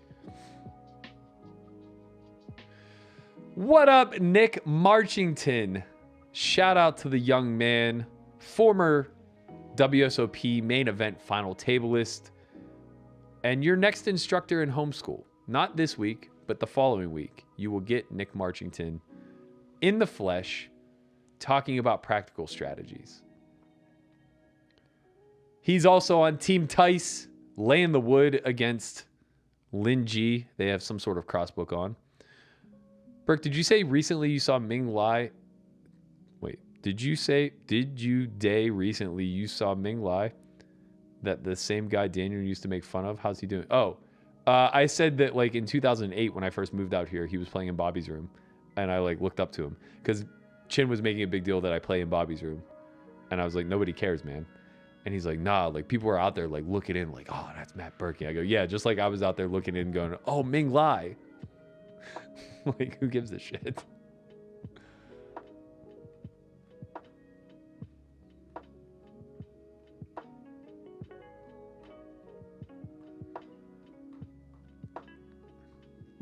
Nick, we're gonna have to have you on, man. If I knew you were still gonna be awake, I would have asked you to hop on the comms with me tonight. Blake says, Matt, do you think it's a punt not to be in Vegas right now as the mid to high stakes grinder?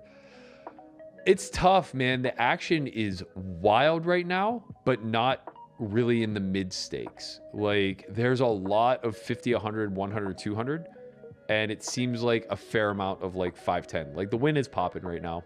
You can get a good uncapped 510 game and sometimes 1020, 1025, whatever. But like Bellagio's 1020, 1020, 40 doesn't really run daily anymore, which is astonishing because it was a staple in Vegas for the last decade. But yeah, the MTTs are fire. If you play tournaments, this is definitely the place to be right now.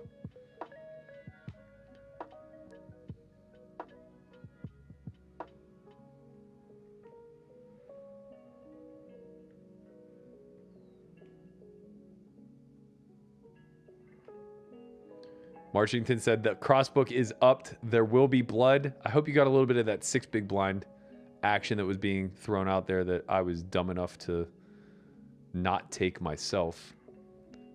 So salty. So salty.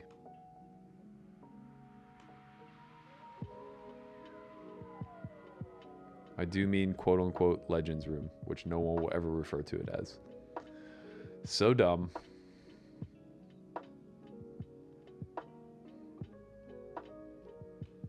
Alex says, wait, who's coaching homeschool this week? It's actually the one and only Landon Tice. He's somehow finding the time in his day to provide lessons this Tuesday, Thursday, and Saturday for week 3 of homeschool.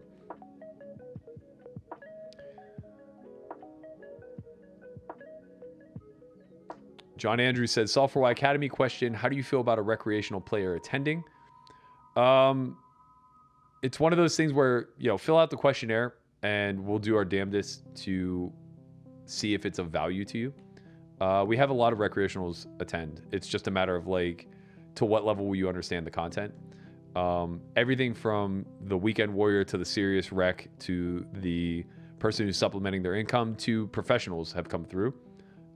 It doesn't really matter how you qualify yourself. All that really matters is like, what's your current understanding of EV? What's your current understanding of game flow and how you're making money in live environments and things of that nature? Like, basically, if I think that the class is going to be totally over your head and not worth your time or money, I'm never going to like let you spend a high cost to come.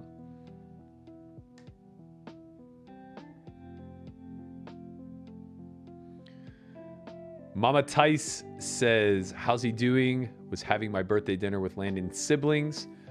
Well, on the left, he's up about 70K. On the right, he's down 30, and they already reset with him being down 80, so he's down like 110 there. So overall, he's down about a buy-in, roughly stuck 40,000 for today's session, Mama. But don't worry. That was just aces versus kings. You can't do anything about it. We're going to turn it around. Alex Anton says, the syllabus says week 5 for Landon. Sick. It actually said week 4, but we bumped him up a week to try to accommodate scheduling conflicts. And honestly, it's probably better given the way that he's going to be drilling down on a lot of Matt Hunt's content from week 2.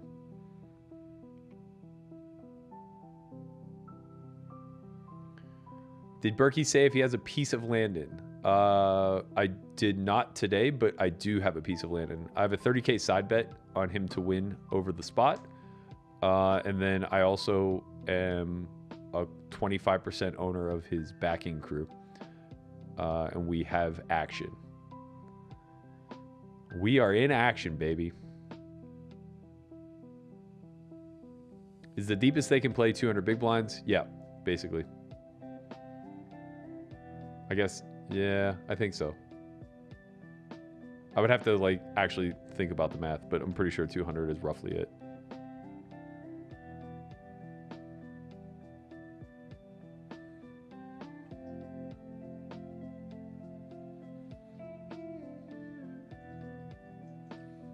We're all sweating that reset on table 1.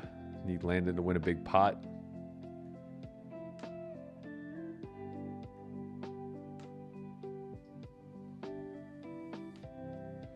We are drawing near the end of the match. Looks like we have...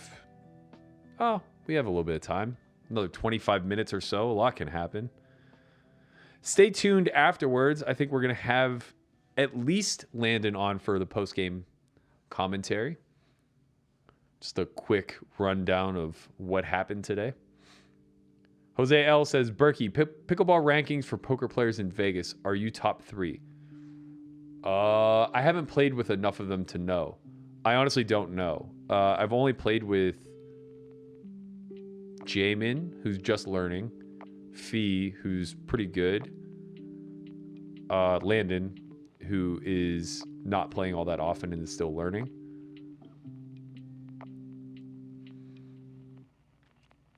Yeah, I haven't played with enough poker players. I know Joey Chong plays. We haven't gotten a chance to play yet. I know AMAC plays, but I haven't played with him yet either. Alberto says, the Pad podcast was incredible. He must be one of the most insightful players on the poker community right now. He's a very good ambassador. I think that he's somebody who should have the spotlight a lot more often to just speak about the current state of affairs. I think he does a really good job of paying close attention to what matters in this industry. Will Landon ever do a head shave prop bet? I don't know, man. How much are you offering? Everything has a price.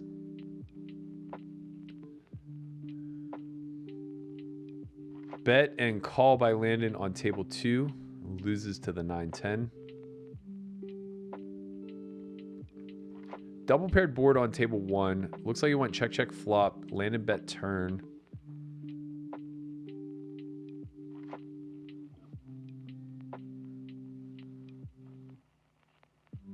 He's going to hit the 3/4 pot button. A little less. 2/3 pot. Gets called. He's got it. He's got the Nutter Butters.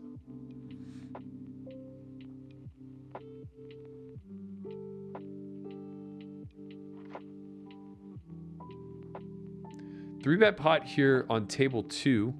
9-7 deuce rainbow. Landon's going to come with 3rd pot.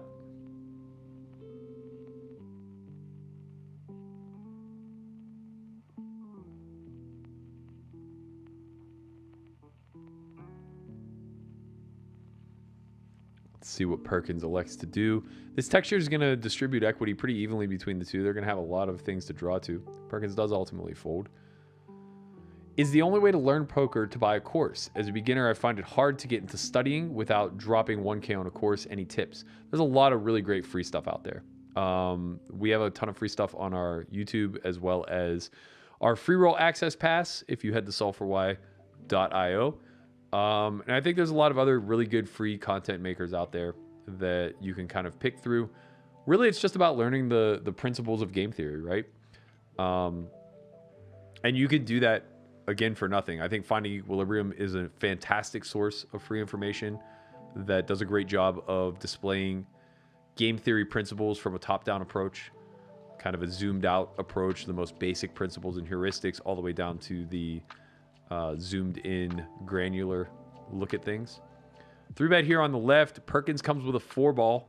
This could be the reset if Landon has a 5-bet. His jams here will be 10s plus, ace, king, ace, queen. Perhaps some bluffs, but he does elect to just call. We see ace 10-4 monotone. A lot of small betting here out of Bill. Something in the neighborhood of 2K is going to be pretty standard. He just checks back. Seems fine.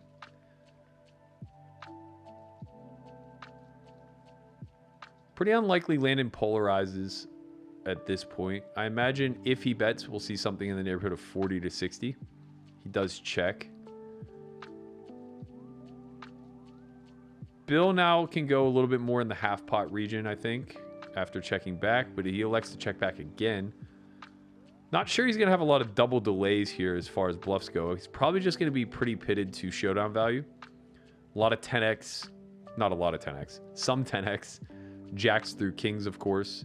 And then, like, probably some ace x, no heart.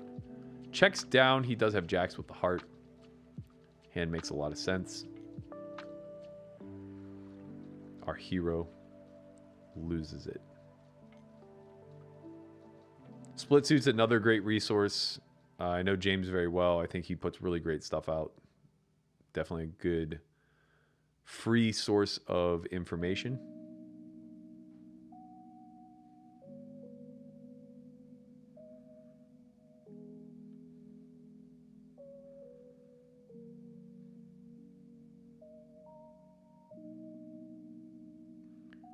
Perkins up about 50K still, winning a little over one buy-in. He finds another 4-bet here on the left. Same thing. We're going to see 10s plus jam, ace, king, ace, queen. I'm not sure if he has bluff shove. I mean, obviously, I'm sure he does. Although ace, queen is probably like his lowest equity hand. He does rip it through. Gets the fold. He's had enough of this shit. When does the movie come out? If you're referring to be determined, it's already out. You can check it out on our site, solveforwhy.io. It's free for the entire month of June before we have to put it behind our paywall, as per an agreement with PokerGo, who we are splitting ownership with. They also have it on their site if you're a PokerGo member.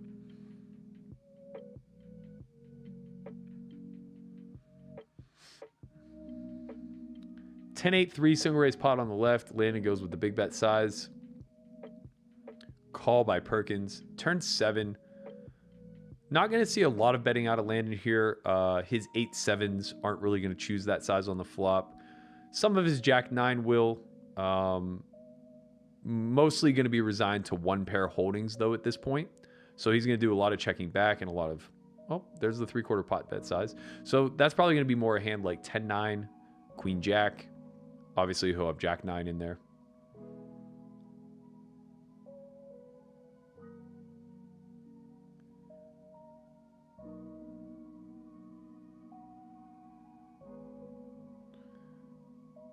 We are this pot away from resetting stacks. Well, this pot plus a bet. Jack 10-6, 2 spades on the left. Landon chooses to check back. Turn 7.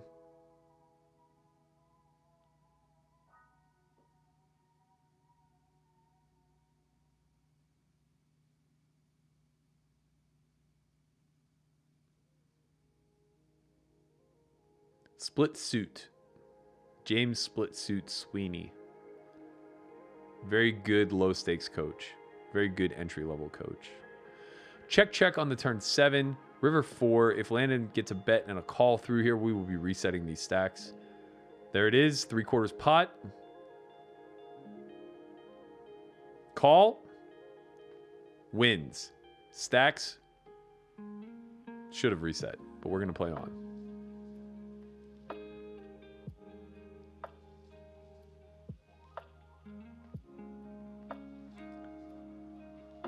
Landon gaining a little momentum on the right.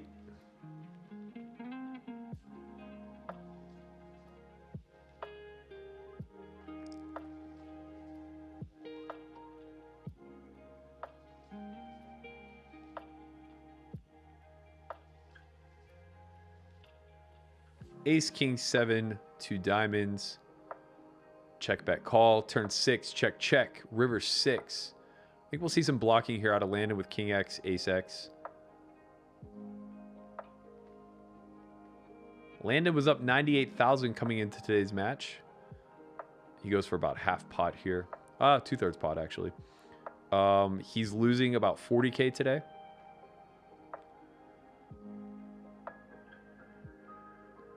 Yeah, I said he would be blocking with ace X, king X, but that actually doesn't make sense. I take that back. He's going to go with bigger sizes with those. as you see with the ace deuce. Very strange that they're not resetting stacks.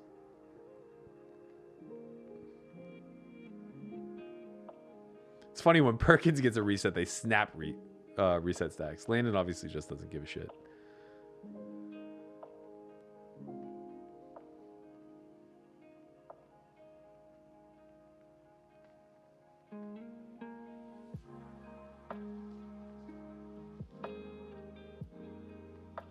There it is.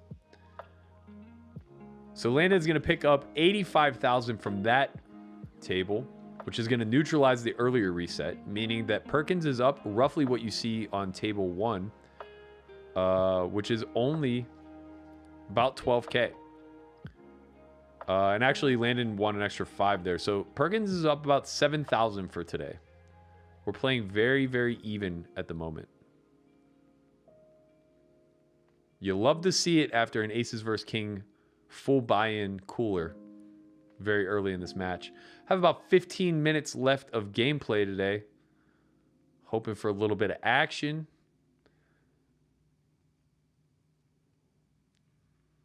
It's kind of easy to gauge how the action's been going too by the stacks resetting, or at least how one-sided it's been, I guess. We have 1 reset each. I think on the first match, where Landon started off down 150K, then up 100K, ultimately to finish plus 20. I think we saw 5 resets that match. So they were really fucking slinging it day 1. Today, a little bit more in line, a little bit more meticulous of how the money goes in. Single raise pot here, ace, queen, 7, 2-tone, small bet call. Turn 6 of diamonds, check, check. River 10 of spades, pretty interesting card for both. Wouldn't be shocked to see some blocks here out of Bill, but he elects to check. I wouldn't be shocked to see some big sizings here out of Landon, as he will have a fair amount of spades. There it is, there's the overbet. It's nice when I'm actually in tune with what the strategy is supposed to do. It makes me feel like I'm not incompetent.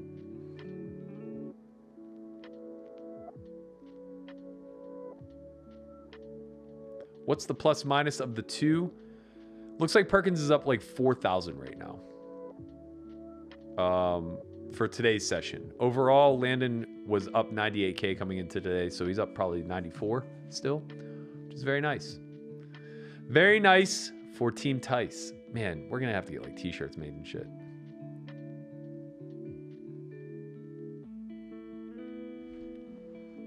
I will say, I actually greatly enjoy doing this solo more than I thought I would. I think sometimes whenever it's a two-man team, you're waiting for the other person to talk and then nobody ends up talking. But just getting to engage with the chat, it feels a lot more like a normal stream when I'm playing, you know, except this time I'm just observing.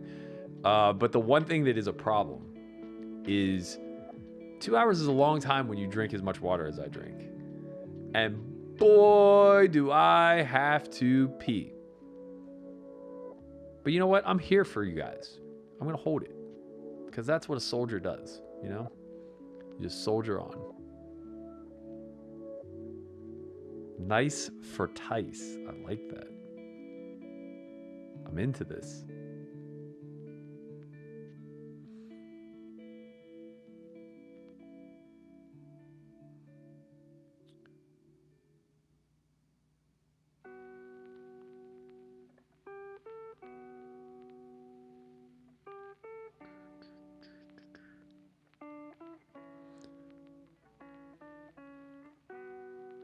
All right, boys. Buckle up and start slinging some poo. We're in crunch time. 3-bet pot, as best I can tell. Looks like it went C-bet call. Turn 3 of diamonds. Not a great card for Landon's range. Check, 40% out of Bill. Call by Landon. River 7, check. Bill has some edge here. He's going to have the majority of the 5-6 and the 7X. Landon obviously going to have a lot of King X, the under pairs to the King, Queens, Jacks, 10s, as well as just like a lot of ace high holdings, aces, of course. Looks like our boy's going to win this one? No. Wow. That is a missed value spot, in my opinion, by Bill. Checking down King Jack there is fucking tight.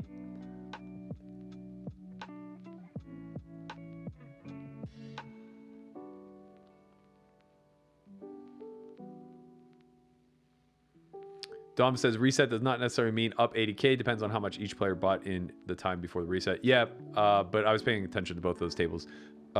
Basically, Bill doubled up immediately off Landon on the table that he reset with the aces versus kings, and Landon jumped out to like a 20K lead immediately on the table one. So it's probably pretty accurate. They're almost certainly playing pretty close to even. Looks like Bill's up 10K now. Oh, no, more than that. No. What am I talking about? He's up 35 on that table, less 5. So, yeah, he's probably up like 30K, 25K. There it is. Ross Mayberry says, Burke, is a 75 hard challenge worth doing? Been thinking about it. What were some takeaways after its completion? Yeah, if you are somebody who lacks discipline or wants to reinforce the discipline that already exists in your life, it's amazing. For me, it was pretty insignificant. It was honestly like if somebody was like, hey, write a challenge that's built around Berkey's life and then add reading to it. That's pretty much the 75 hard challenge to me. Scott Katip says, Matt, I love that your background is PNC Park. I'm from Pittsburgh and I love your Yinzer affinity. I fucking love Pittsburgh, man. I believe black and gold. Happy to see another Yinzer in the chat. Can you give some advice when it comes to developing technological or software for your company based on your experience? Can you elaborate? I'm not really sure what you're asking. We haven't really developed any technology or software. So I'm not entirely sure where you're going with this line of questioning, but happy to entertain it.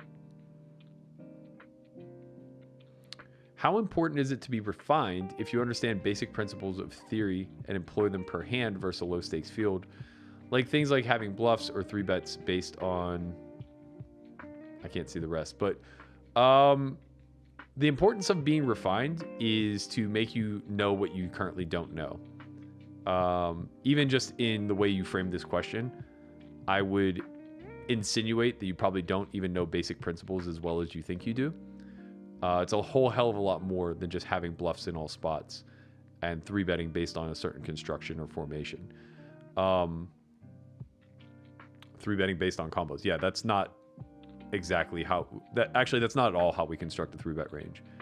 It's constructed based on equity distribution, right? So you just have a range of hands that distribute from high to low in equity.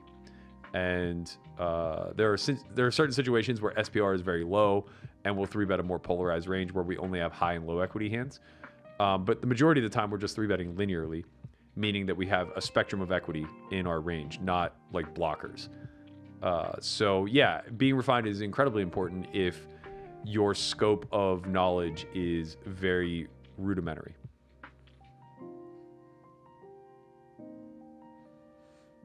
Can you do a Pittsburgh accent for us? It's really weird, man. All my friends that I grew up with have the thickest Yinzer accent. You know, they say Dan and Yins and that. My best friend loves to say in that after every sentence. But like, I don't know why. Maybe it's just like the way I speak or the way I think, which translates in my language or whatever. But like, I just never really picked up much of the Yinzer accent. And I'm not very good at mimicking it. And honestly, it's depressing because like, I want to be able to do a Yinzer accent very, very badly. I'm going to have to work on it. That's all. And you know what? Maybe I just need to go home for some time and get back to my roots.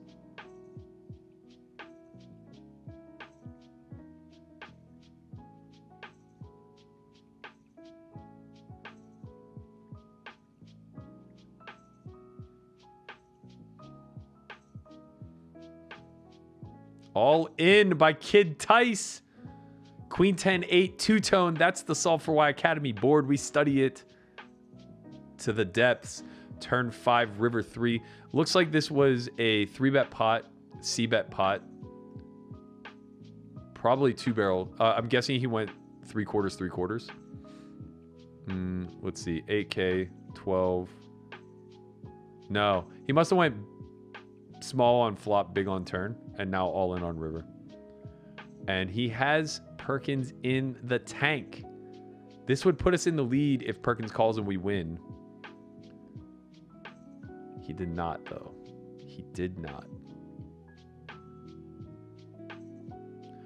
Oh yeah, Wes, we use third party.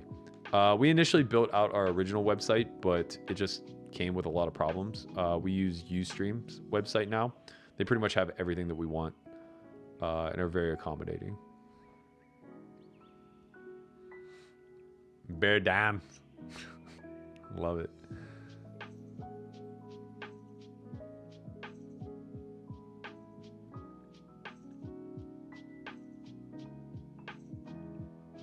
This is a very hard-fought battle today. The two are slinging it. Perkins up about 15,000 now, give or take. A little bit more. He jumped out to a lead on the left table. Probably closer to 30, actually. He's winning less than a buy-in, that's for sure. Any recommendations for poker resources for someone coming from a mathematical background? I would highly recommend the book JC... No, sorry.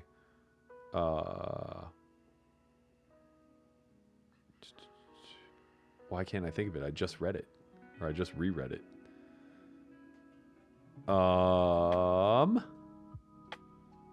Oh, Theory of Modern Poker by Ace Avado.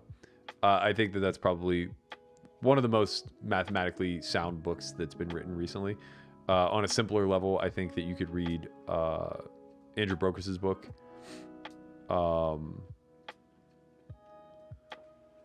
Yeah, that's fair. He said, I think most tend to gloss over the mathematical theory and tend to only be focused on application. I think that's actually very true.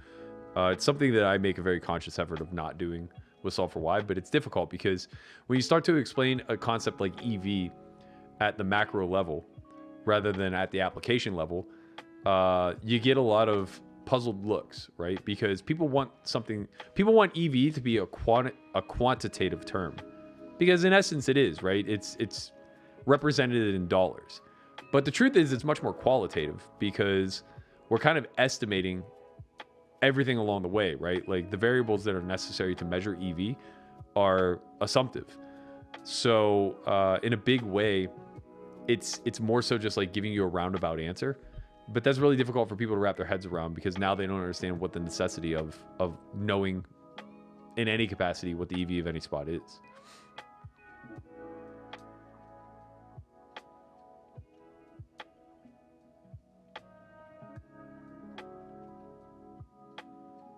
Yeah, John Donne's book's a little bit dated. He got some things really, really right, and he got some things moderately wrong, I would say. Modern poker theory is much better. It's also much better from a theoretical standpoint, I think. To the previous point, I think he does a pretty good job of balancing the concept with the application. Play Optimal Poker by Brokers is also very good. He does a lot with toy games, which I think is a good way of marrying the two worlds, the theory with the application.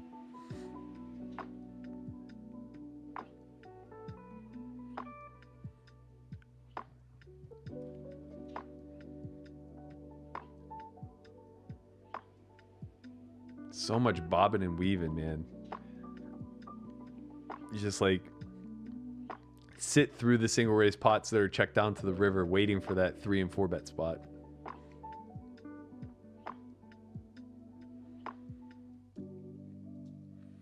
How do you give a billionaire a huge edge? Who said he got a huge edge?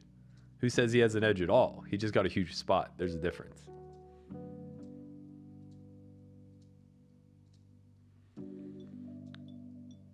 Single raise pot on the right. Jack 4, 5, two-tone. Check, check. Turn ace of spades, bringing 2 flush draws. Check. I think slight overbet by Landon, or maybe just full pot minus the rake. That makes sense. River ace. I imagine we're going to see a check down or a big bet here. He does check down. Loses to Jack 10. Very unfortunate.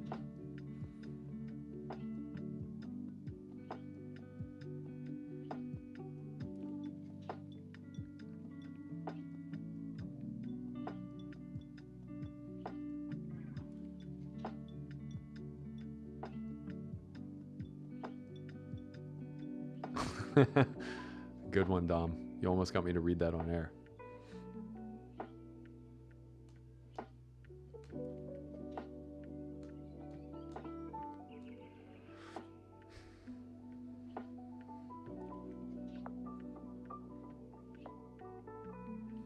Advice for a poker player with a serious blackjack problem, baccarat 2. Stop referring to yourself as a poker player. Anybody who stands a chance at being profitable in this game would be impossible to have gambling leagues. There's just too much deep math involved that is well within your control of strategy to ever go and play a game where the edge is fixed against you. Basically, anybody who gambles in the pits doesn't comprehend variance very well. And that's pretty problematic to anybody who's trying to play poker professionally.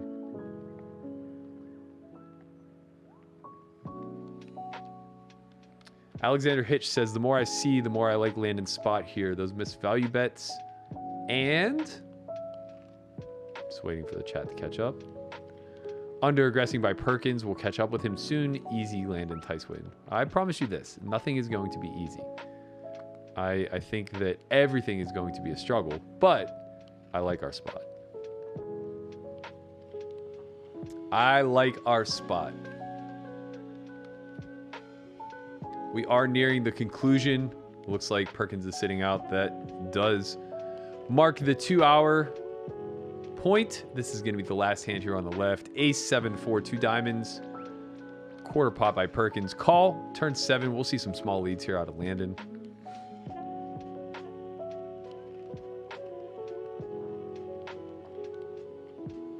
There it is. The one blind bet. Maybe we win a stack here real quick. Call. River Queen.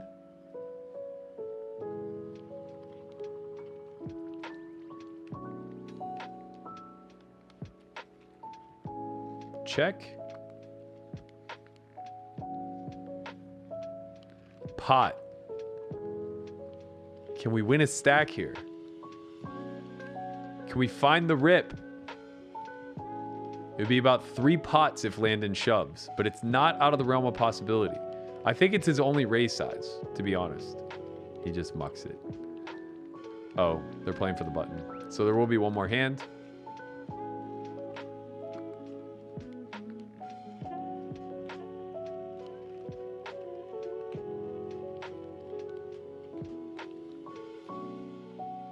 As it stands, looks like Perkins winning about 35K. Somewhere between 25 and 35,000 for the day. It's going to be less than a buy-in one way or the other, I think. Could get it to swing in Landon's favor if this pot plays out for stacks. Ace 10 6, two-tone, check, small bet, call. Turn 4, check, check. River Ace. Could see some big betting coming through Perkins' line here. He has a lot of misses. Should have some weaker ace-x that plays this way. Landon's probably going to get value for hands like 10x. His weakest check back aces. As weak as a 6, baby. That is thin to win. Landon picks up a nice little pot there on the end. They continue to play on. I'm so confused. I guess Perkins gets the last button, although he got the button on the... Oh, no. They sat out on his button. So, yeah, Perkins is going to get the last button. Probably just a mistake to have played the previous hand. A favorable one for Landon, even though it was a small one. Single raise pot here. Ace 10 4, check, check. Turn 7, check. 2/3.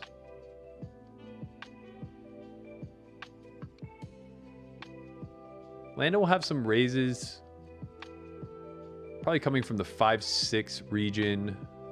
Maybe a little bit of 9-8, Jack 9, Jack 8, things like that. River 6, check, check.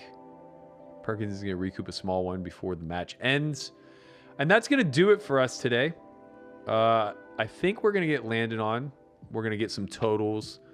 Best I can tell, it looks as though Perkins won somewhere in the neighborhood of 40K, roughly a buy-in, give or take.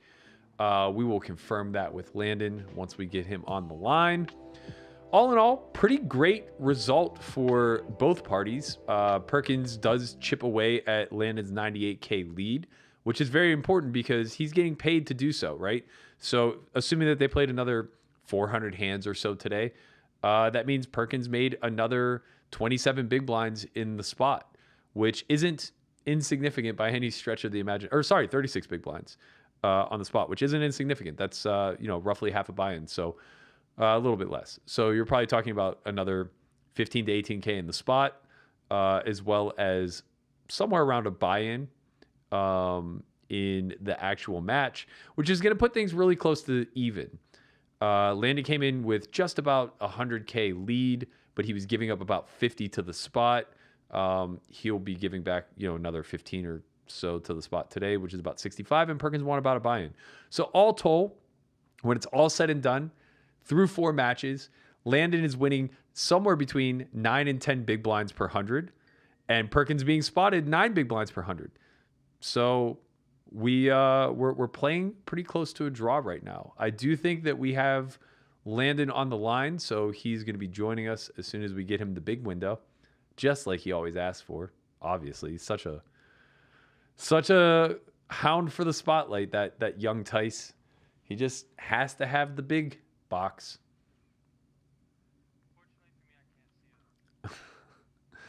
We can't see you yet, young man. So we're gonna. I put the video on. We're gonna give you a second. We're gonna give you a second to work your way into the overlay here. I'm not sure if the audience can even hear you yet or not. So I'm gonna wait until I see you. There you are, the big box. Landon Tice, rolling with us today. How you feel, man? Feel good. Pretty rough start there. You just snap ran kings into aces like hand 5. It seems like. I think that was like the first all in pre actually. I think you're right. Well, all in a call. Right. That's like the first all in and call hand, which is pretty funny. Yeah. But I said this during the Pokes D-Negs challenge. I thought that like it was almost certain that D-Negs was playing too trappy pre, because I don't remember seeing ace king versus ace queen all in for stacks like ever over 25,000 hands. Yeah. Which seemed crazy to me. But here we are 1,500 hands in, and you guys have only been all in called once, and obviously it was just straight setup number 1 versus number 2. So maybe you're all just a bunch of fucking nits. Yeah, I mean, sometimes that is what it is, I guess. We just need to get MJ Perry out in these streets, just 5-ball rocking it in with the ace jack off. Yeah, I think I've jammed a good bit. It's like hard to get called, and he's jammed a good bit, and it's also hard to get called. So yeah, I mean, it's what it is. I'm sure pretty soon at some point it'll just be more, but we'll see. Let's we'll see. We got to increase the tilt factor. I think that's really what it comes down to. Did you send him the link, by the way? He wants the link. I have nothing to do with the link, Andre.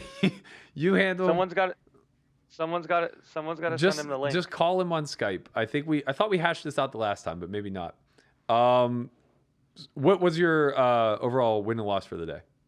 For today? Yeah. Today I lost 44-262. Okay. So yeah, just about a buy-in. Our estimations were pretty good. 334 hands. Okay, cool. So you guys are right around 1,700 hands total for the session at this point. Yep, 1679. Yeah.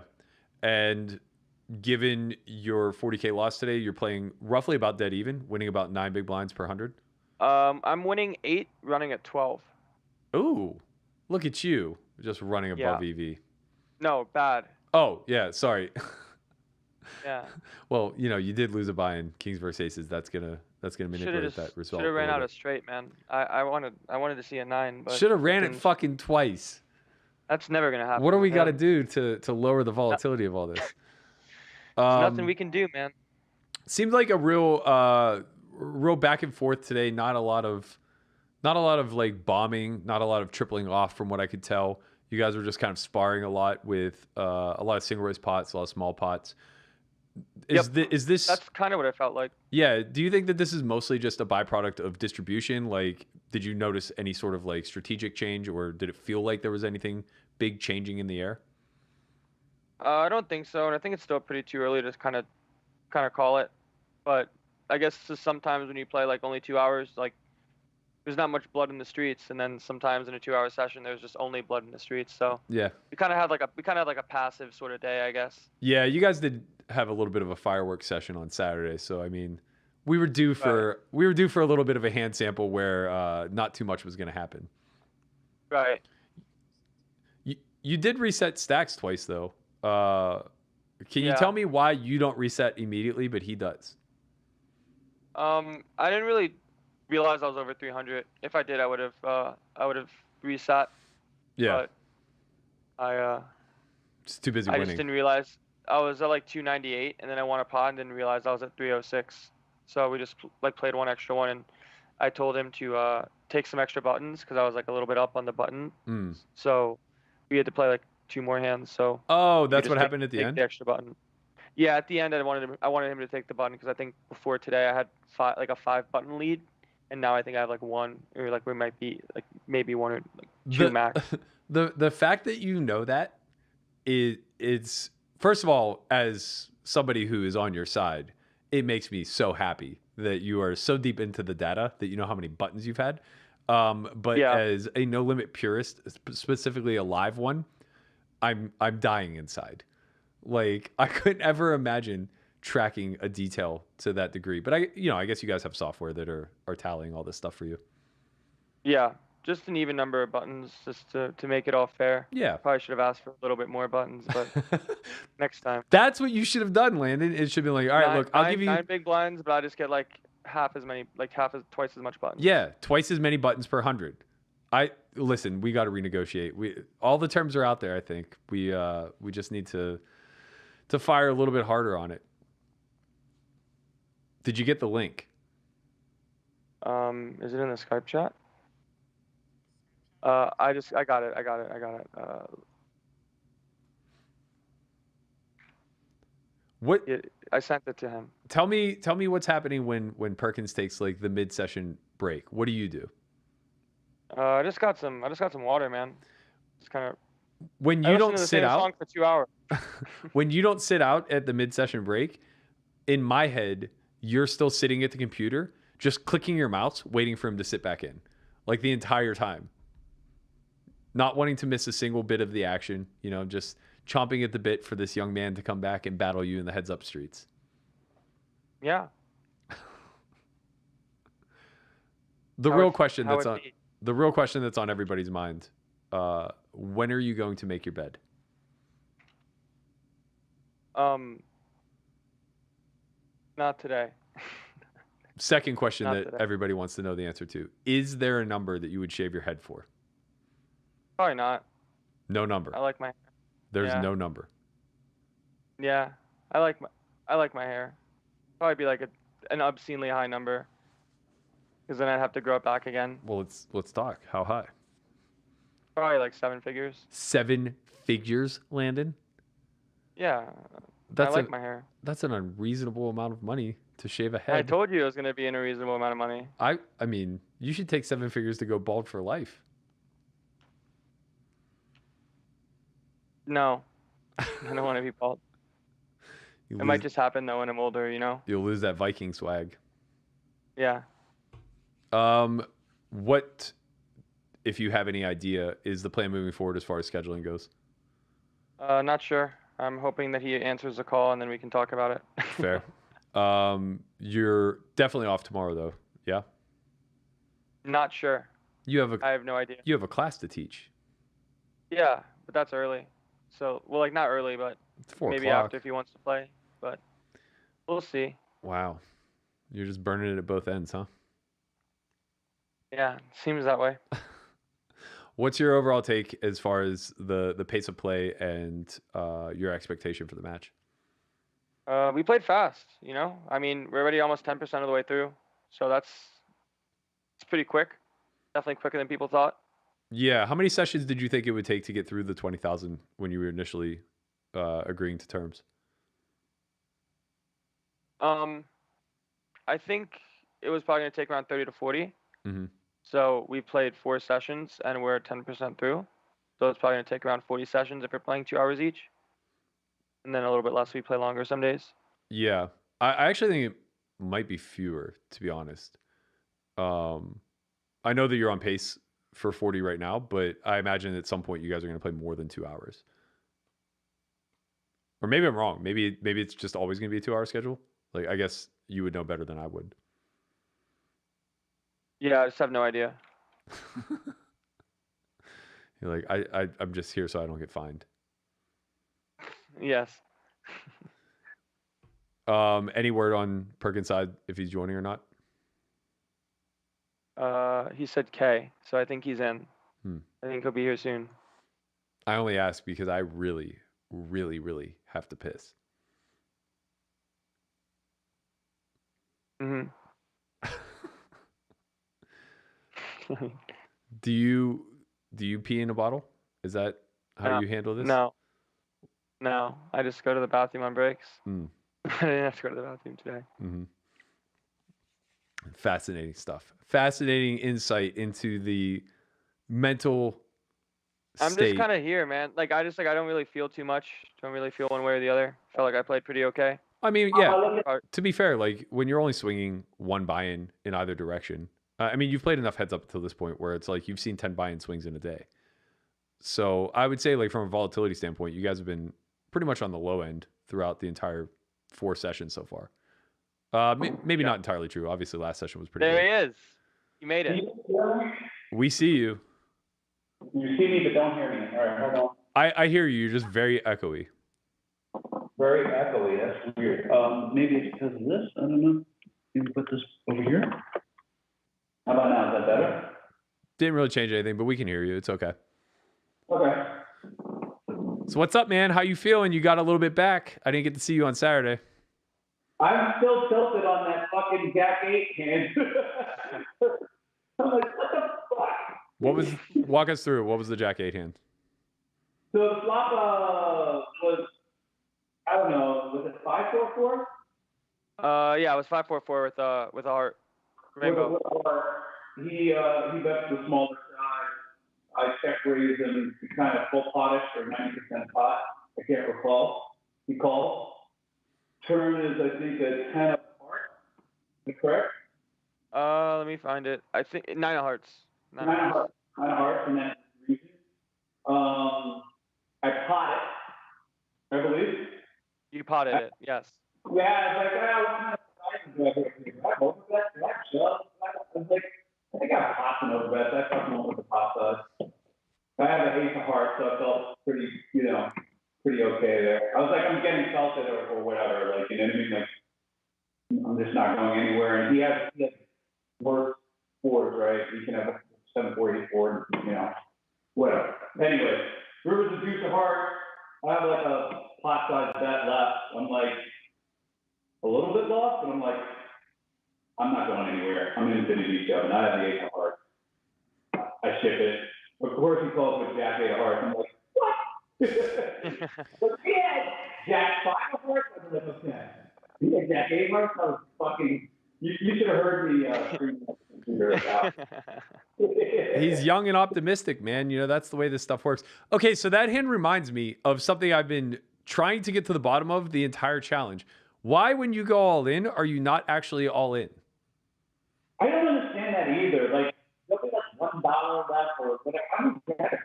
I don't get it. It's like all in, and there's like all in for 0 big ones. I'm like, what? Yeah. I don't get it. I feel like it's going to fuck you at some point where, like, you get shoved on and you have like 30 cents behind and accidentally click fold.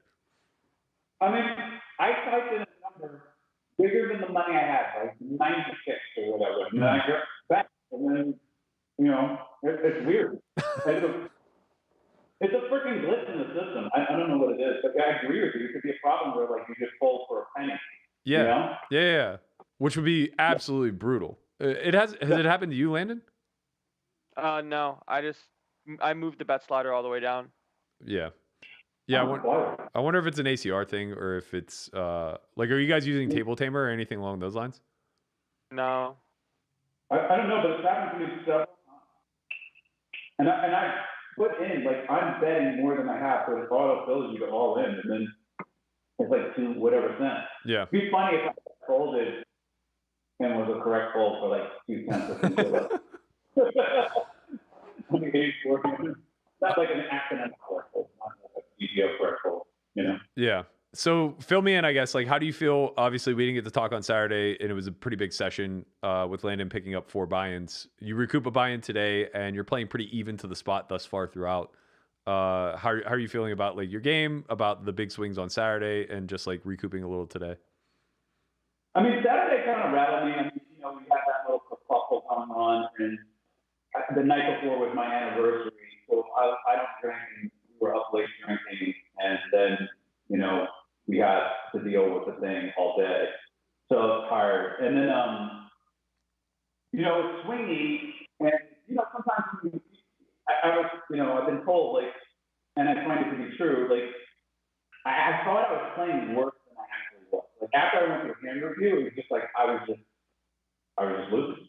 You know what I mean? It was like, oh, call like an asshole, lose, call this, because, you know, just going through every hand in these scenarios, and then, like, having these run out for like 2 pair, and then it's a 4 flush, straight, 1 line to a straight board, landing bets. I'm like, I'm out of here. You know what I mean? You know, there was just a lot of that, a lot of frustration. And I think, like, by the middle of that session, I was pretty just out of it, you know? Yeah. I think my aggression kind of went away, and I was just out of it. I just was like, what am I doing wrong here? You know, like, I don't think I'm doing anything wrong drastically, but, you know, the number's there. And that just goes to, like, the variance of heads up that you were just talking about, right? Like, it just, sometimes it beats like that, right? Wasn't my best game, but I definitely got the short end of the stick on run out. I believe. I don't know. Everybody always says that. Yeah. Today I felt a lot better. I did some things, you know, I was rested. You know, back in Houston, had setup, had time, was just in the flow. Obviously, bad shit happens, good shit happens to both players, but it was less bothersome to me, and I think that's because I wasn't already in an agitated state, right? Even though I was like, oh, we're gonna cocksucker run around a flush state, whatever, you know what I mean? Like that type of thing. But it was just kind of like, all right, you got me, all right, good man, whatever, you know. And I was just doing my thing. I think I can only think of 1 or 2 missed sizings that I had today, and only 2 spots where I was kind of like, fuck it, I'm lost bet. Yeah. You know, and so we'll see. I think the 8-4 hand is a stuff. I mean, no, definitely. Sure I mean, without looking at it and not knowing much about heads up, it 100% is. Like, yeah. your hand's just super strong, and you have good blockers. Do you feel a lot of pressure whenever that lead? Like, do you feel a lot of pressure to prevent it from becoming insurmountable, or what may be perceived as insurmountable? And I guess to take that a little bit further, is there a number that kind of like would weigh on you? Like if he got out to like a 500,000 lead or something like that? No, I think what really bothers me is if I'm not playing at least my B- game, right? Mm-hmm. So I'm you know, I'm more concerned about, you know, my ego is thinking about, are you doing the right thing, as opposed to, is the money X or the money Y, right? Yeah. So I try and focus on actually not beating Landon, but winning EV, at least that, right? Yeah. Like I'm not trying to beat him.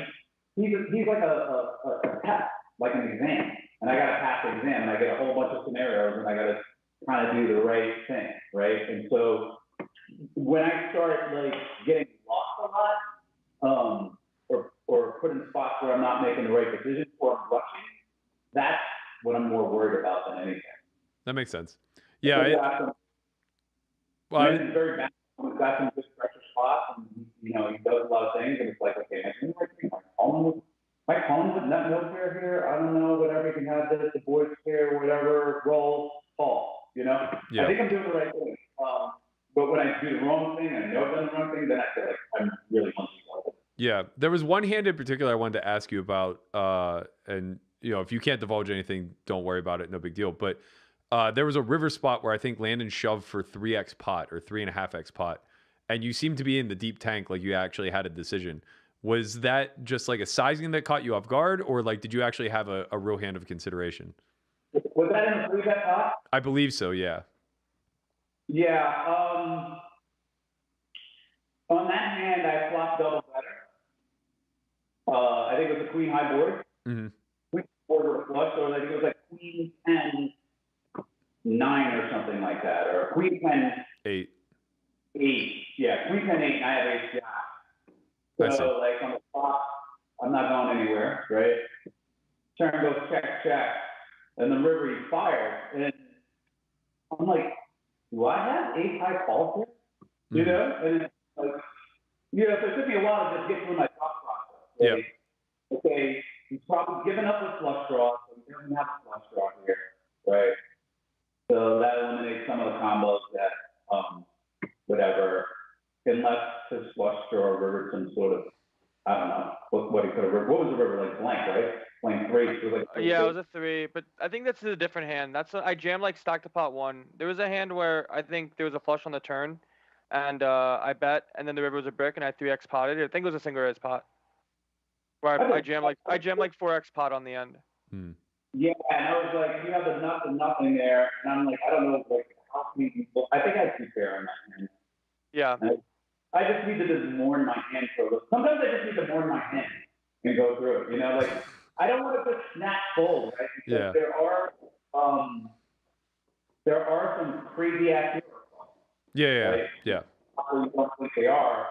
And I'll just be honest with myself. It's like, I'm not yet good enough to remember all those spots, right? And like just think it through and figure out the frequency of what I should be rolling. So I roll, and unless it's like super aggro, you know, number, I'm not calling off there, right?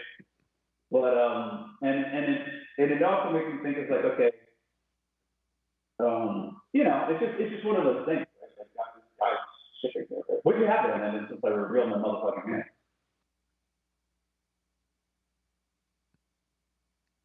Hello. What? Did I get asked what did I have? It's tough to hear. It sounds like you're speaking out of a soapbox, or not out of a soapbox, but like out of a cellar. I mean, I definitely had the nuts or nothing. So.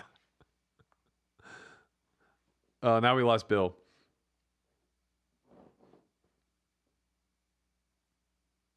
Yeah, I couldn't remember the texture. There you go. You're back. I couldn't remember what the actual texture was. I like that idea of mourning the hand, though. That's something that I feel like is very, very true to form of live poker, where it's like you have an overpair on a 4 straight 3 flush board, and you're just facing a blast off on the end. And it's just like, I'm just gonna stare at these kings for a little bit longer before they ultimately hit the muck, because I know they're no good, but I just want you to know that I'm in pain right now, and this is a very unfortunate situation that we've occurred. Yeah, it happens. It happens.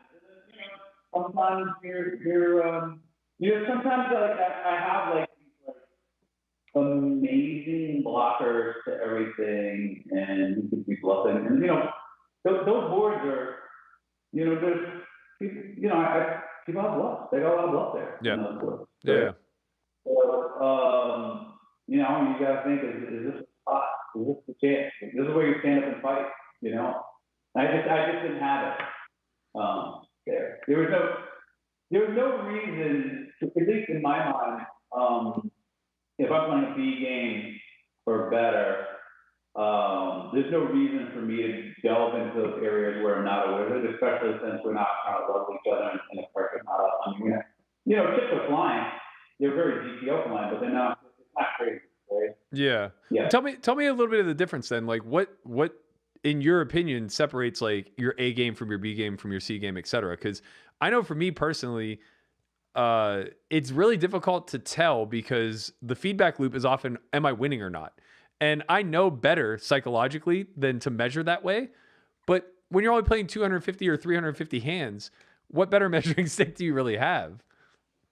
I mean, the first thing I measure is, okay, how many mistakes do you make? Like, known mistakes. Okay. Like, if you missed the clear or anything kind of like that, or just, like, yesterday, I wound up in, like, 3-bet pot. I wasn't supposed to be in. I was like, what the fuck am I doing in this game? And I'm like, oh, shit, I missed something called 3-bet because I was focused on this board. Yeah, right? yeah. So I didn't have any of those. is good, or at least I don't recall them. So I'm feeling good about that. And then it's like, you know, flop is easy, right? Everybody's got their charts and shit. Like, but pre-flop is easy. Everybody's got their charts, right? Flop is kind of like, all right, did I use the right betting frequency mix, et cetera, given the flop textures, right? Mm-hmm. And I think I'm almost, you know, A- on this match, right? Okay. According to our game plan. Then the turn gets a little bit more interesting, right? Like, was I balanced enough? It's a small sample size, right? Yeah. You don't have enough hands to be like, yeah, I completely covered everything. I check raise here, and I did all my whatever. I bluffed enough. I had bet my value enough, and I checked the value enough. But you just kind of have a feel, you know. I felt like I was paying attention to the textures better, and even if my thought process was right, I was at least thinking of it. Okay. And so that would bring me up to a better game. So I might feel like, oh, this is a one line for straight. So even though I have the nut straight, I don't really bet that big here because both have straights. My range doesn't want to do that, so my size is restricted to X. So when I'm thinking like that, whether it's right or wrong, Mm-hmm. I feel a lot better, you know, about my game. So like the C games and worse, it just like sticks out in your craw of like I was devoid of thought in this spot, or I was just clicking buttons over here. Yeah. Okay, that makes a lot of sense. Right. And so and then you know, Landon's going to do his review, right? And then I'll do my review, and we'll see, you know, what the actual grade is, right? Yeah. Like yesterday, I thought I played horrible, but I didn't really play that horrible. I just ran bad and got despondent, and was just like still dealing with the bullshit from earlier. Yeah. You know? I mean, emotions are a thing, right? Like it's going to play a role in both of your games throughout the course of 20,000 hands. Yeah, I mean, like you're tired, whatever. Like you really shouldn't have played it, and I shouldn't. You know? Yeah. That's fair. So what's next? You guys are both going to go off and do a review. When can we expect you guys to be battling again? I know he's got some. Landon, you got some obligations, right? Coming up. Yeah, I have stuff to do on Tuesday, Thursday, Saturday, middle of the day. I just got back here. Daughter's came in from out of town. I'm gonna hang out with her, but you know, 2 hours.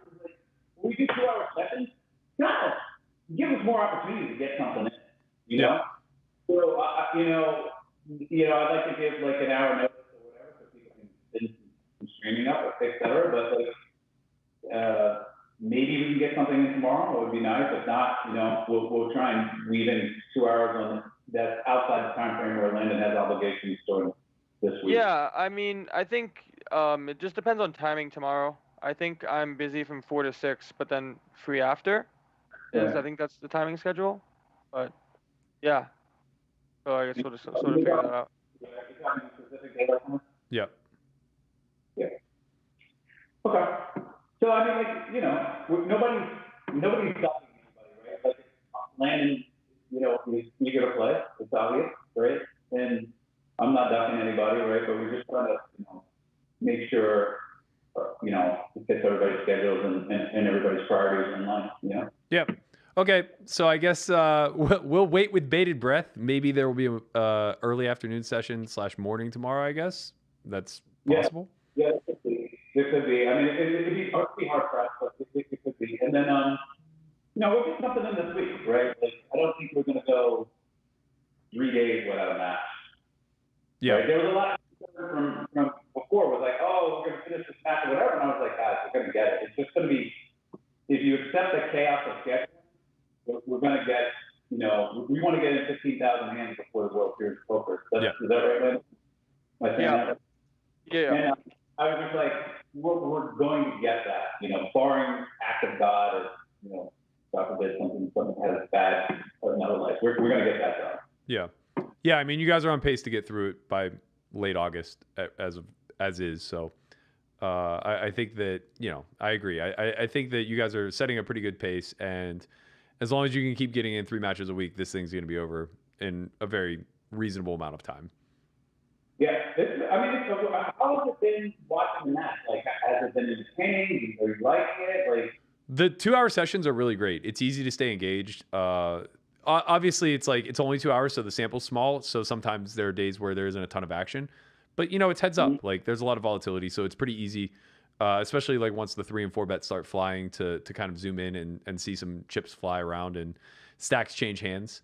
Particularly like with the reset too, it's easy to keep track of, I guess, which way things are leaning based off of the resets. Yeah. It would have been nice to have 3 buy-ins than 3 buy-ins, but the 8-4 hand is I'm not good fees like that. Actually, it would be 3 buy-ins because my follower. We're all heartbroken for the Jack 8 runner. Devastated. The other thing is, Landon, how do you think you're playing? What? It like cut out. How do you think you're playing? How do I think I'm playing? I mean, I think I played okay. Made some mistakes today. I ran kings and the aces. That was a mistake. I'm joking. No, I mean, yeah, like I'm still some bet sizing mistakes in some spots, but overall, I think I'm doing okay. Definitely a lot to learn and study, so I feel pretty good about it. But I'm never gonna play perfect, so just kind of accepting that and trying to do the best I can. I think I did okay today. It's the same thing. It's like I keep getting things unlocked, right? Like I have to master that before I get something else unlocked to go dabble in this part of the game tree. And so I'm just trying to master that. So, which is great. I mean, like it's a great test. Like I think Landon is playing as expected or better than that. I think not better because I thought he played very, very well and very well balanced. And so he's been playing very well. Of course, with humans, we're going to make mistakes. It's impossible. This thing goes deep. It's really weird spot.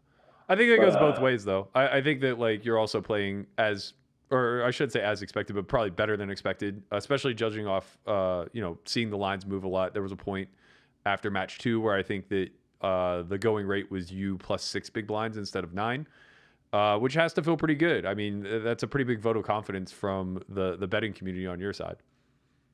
Yeah.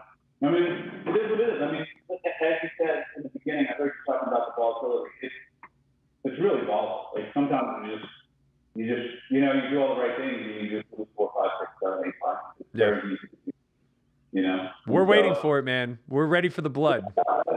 People like, I don't know, somebody saying something, I think it was Matthew just trolling, and I was like, Landon can easily win this. Like, he can get some run goods, and it's, he's not making enough mistakes for me to, be matching him. So all he needs is some run goods. Yeah, right? I mean, it goes both ways. We'll see. I'm excited to be here along for the ride for all of it. Please keep us in the loop so I can actually get these streams together as best you can. But yeah, I mean, like you guys are putting on a great show, so we obviously appreciate it from the outside looking in. Yeah, I'm glad. You're really stuck if I took this challenge, didn't take it seriously, was just fucking around pushing buttons, and then bought out mid-match. Yeah. I mean, when you guys you get the 200K plus whatever, right? But for the fans, they're like, yeah, we got to back. We're gonna be sweating. You love to sweat down to the river. Right? Yeah. Hopefully it's me. Yeah. Right? All right. I appreciate both of you guys taking the time. As always, we'll stay tuned. Hopefully we'll get a match in tomorrow. If not, I'm sure we'll probably see you guys on Wednesday sometime. Yep. All right, man. Thanks, guys. Yeah. Peace. So that's going to be a wrap for this session number 4. We did see Perkins win 44,000 today. He's going to cut the lead from 98K down to 54K. Landon basically playing pretty close to break even on the spot. As you heard him say, he's actually running 4 blinds below EV, which would have been enough to give him an ultimate lead. But, we're 1,500 hands in, so that's going to be the case. Someone's going to run good. Someone's going to run bad. Stay tuned to all of Solve for Wise social media. We will keep you up to date on when the next stream will be. It looks like it's probable to be Wednesday, but there's an outside chance that we may be bringing an evening stream or an early morning stream tomorrow. We will get that posted on our social as soon as we know. You'll know. Thank you guys, as always, for tuning in, and we'll see you next time.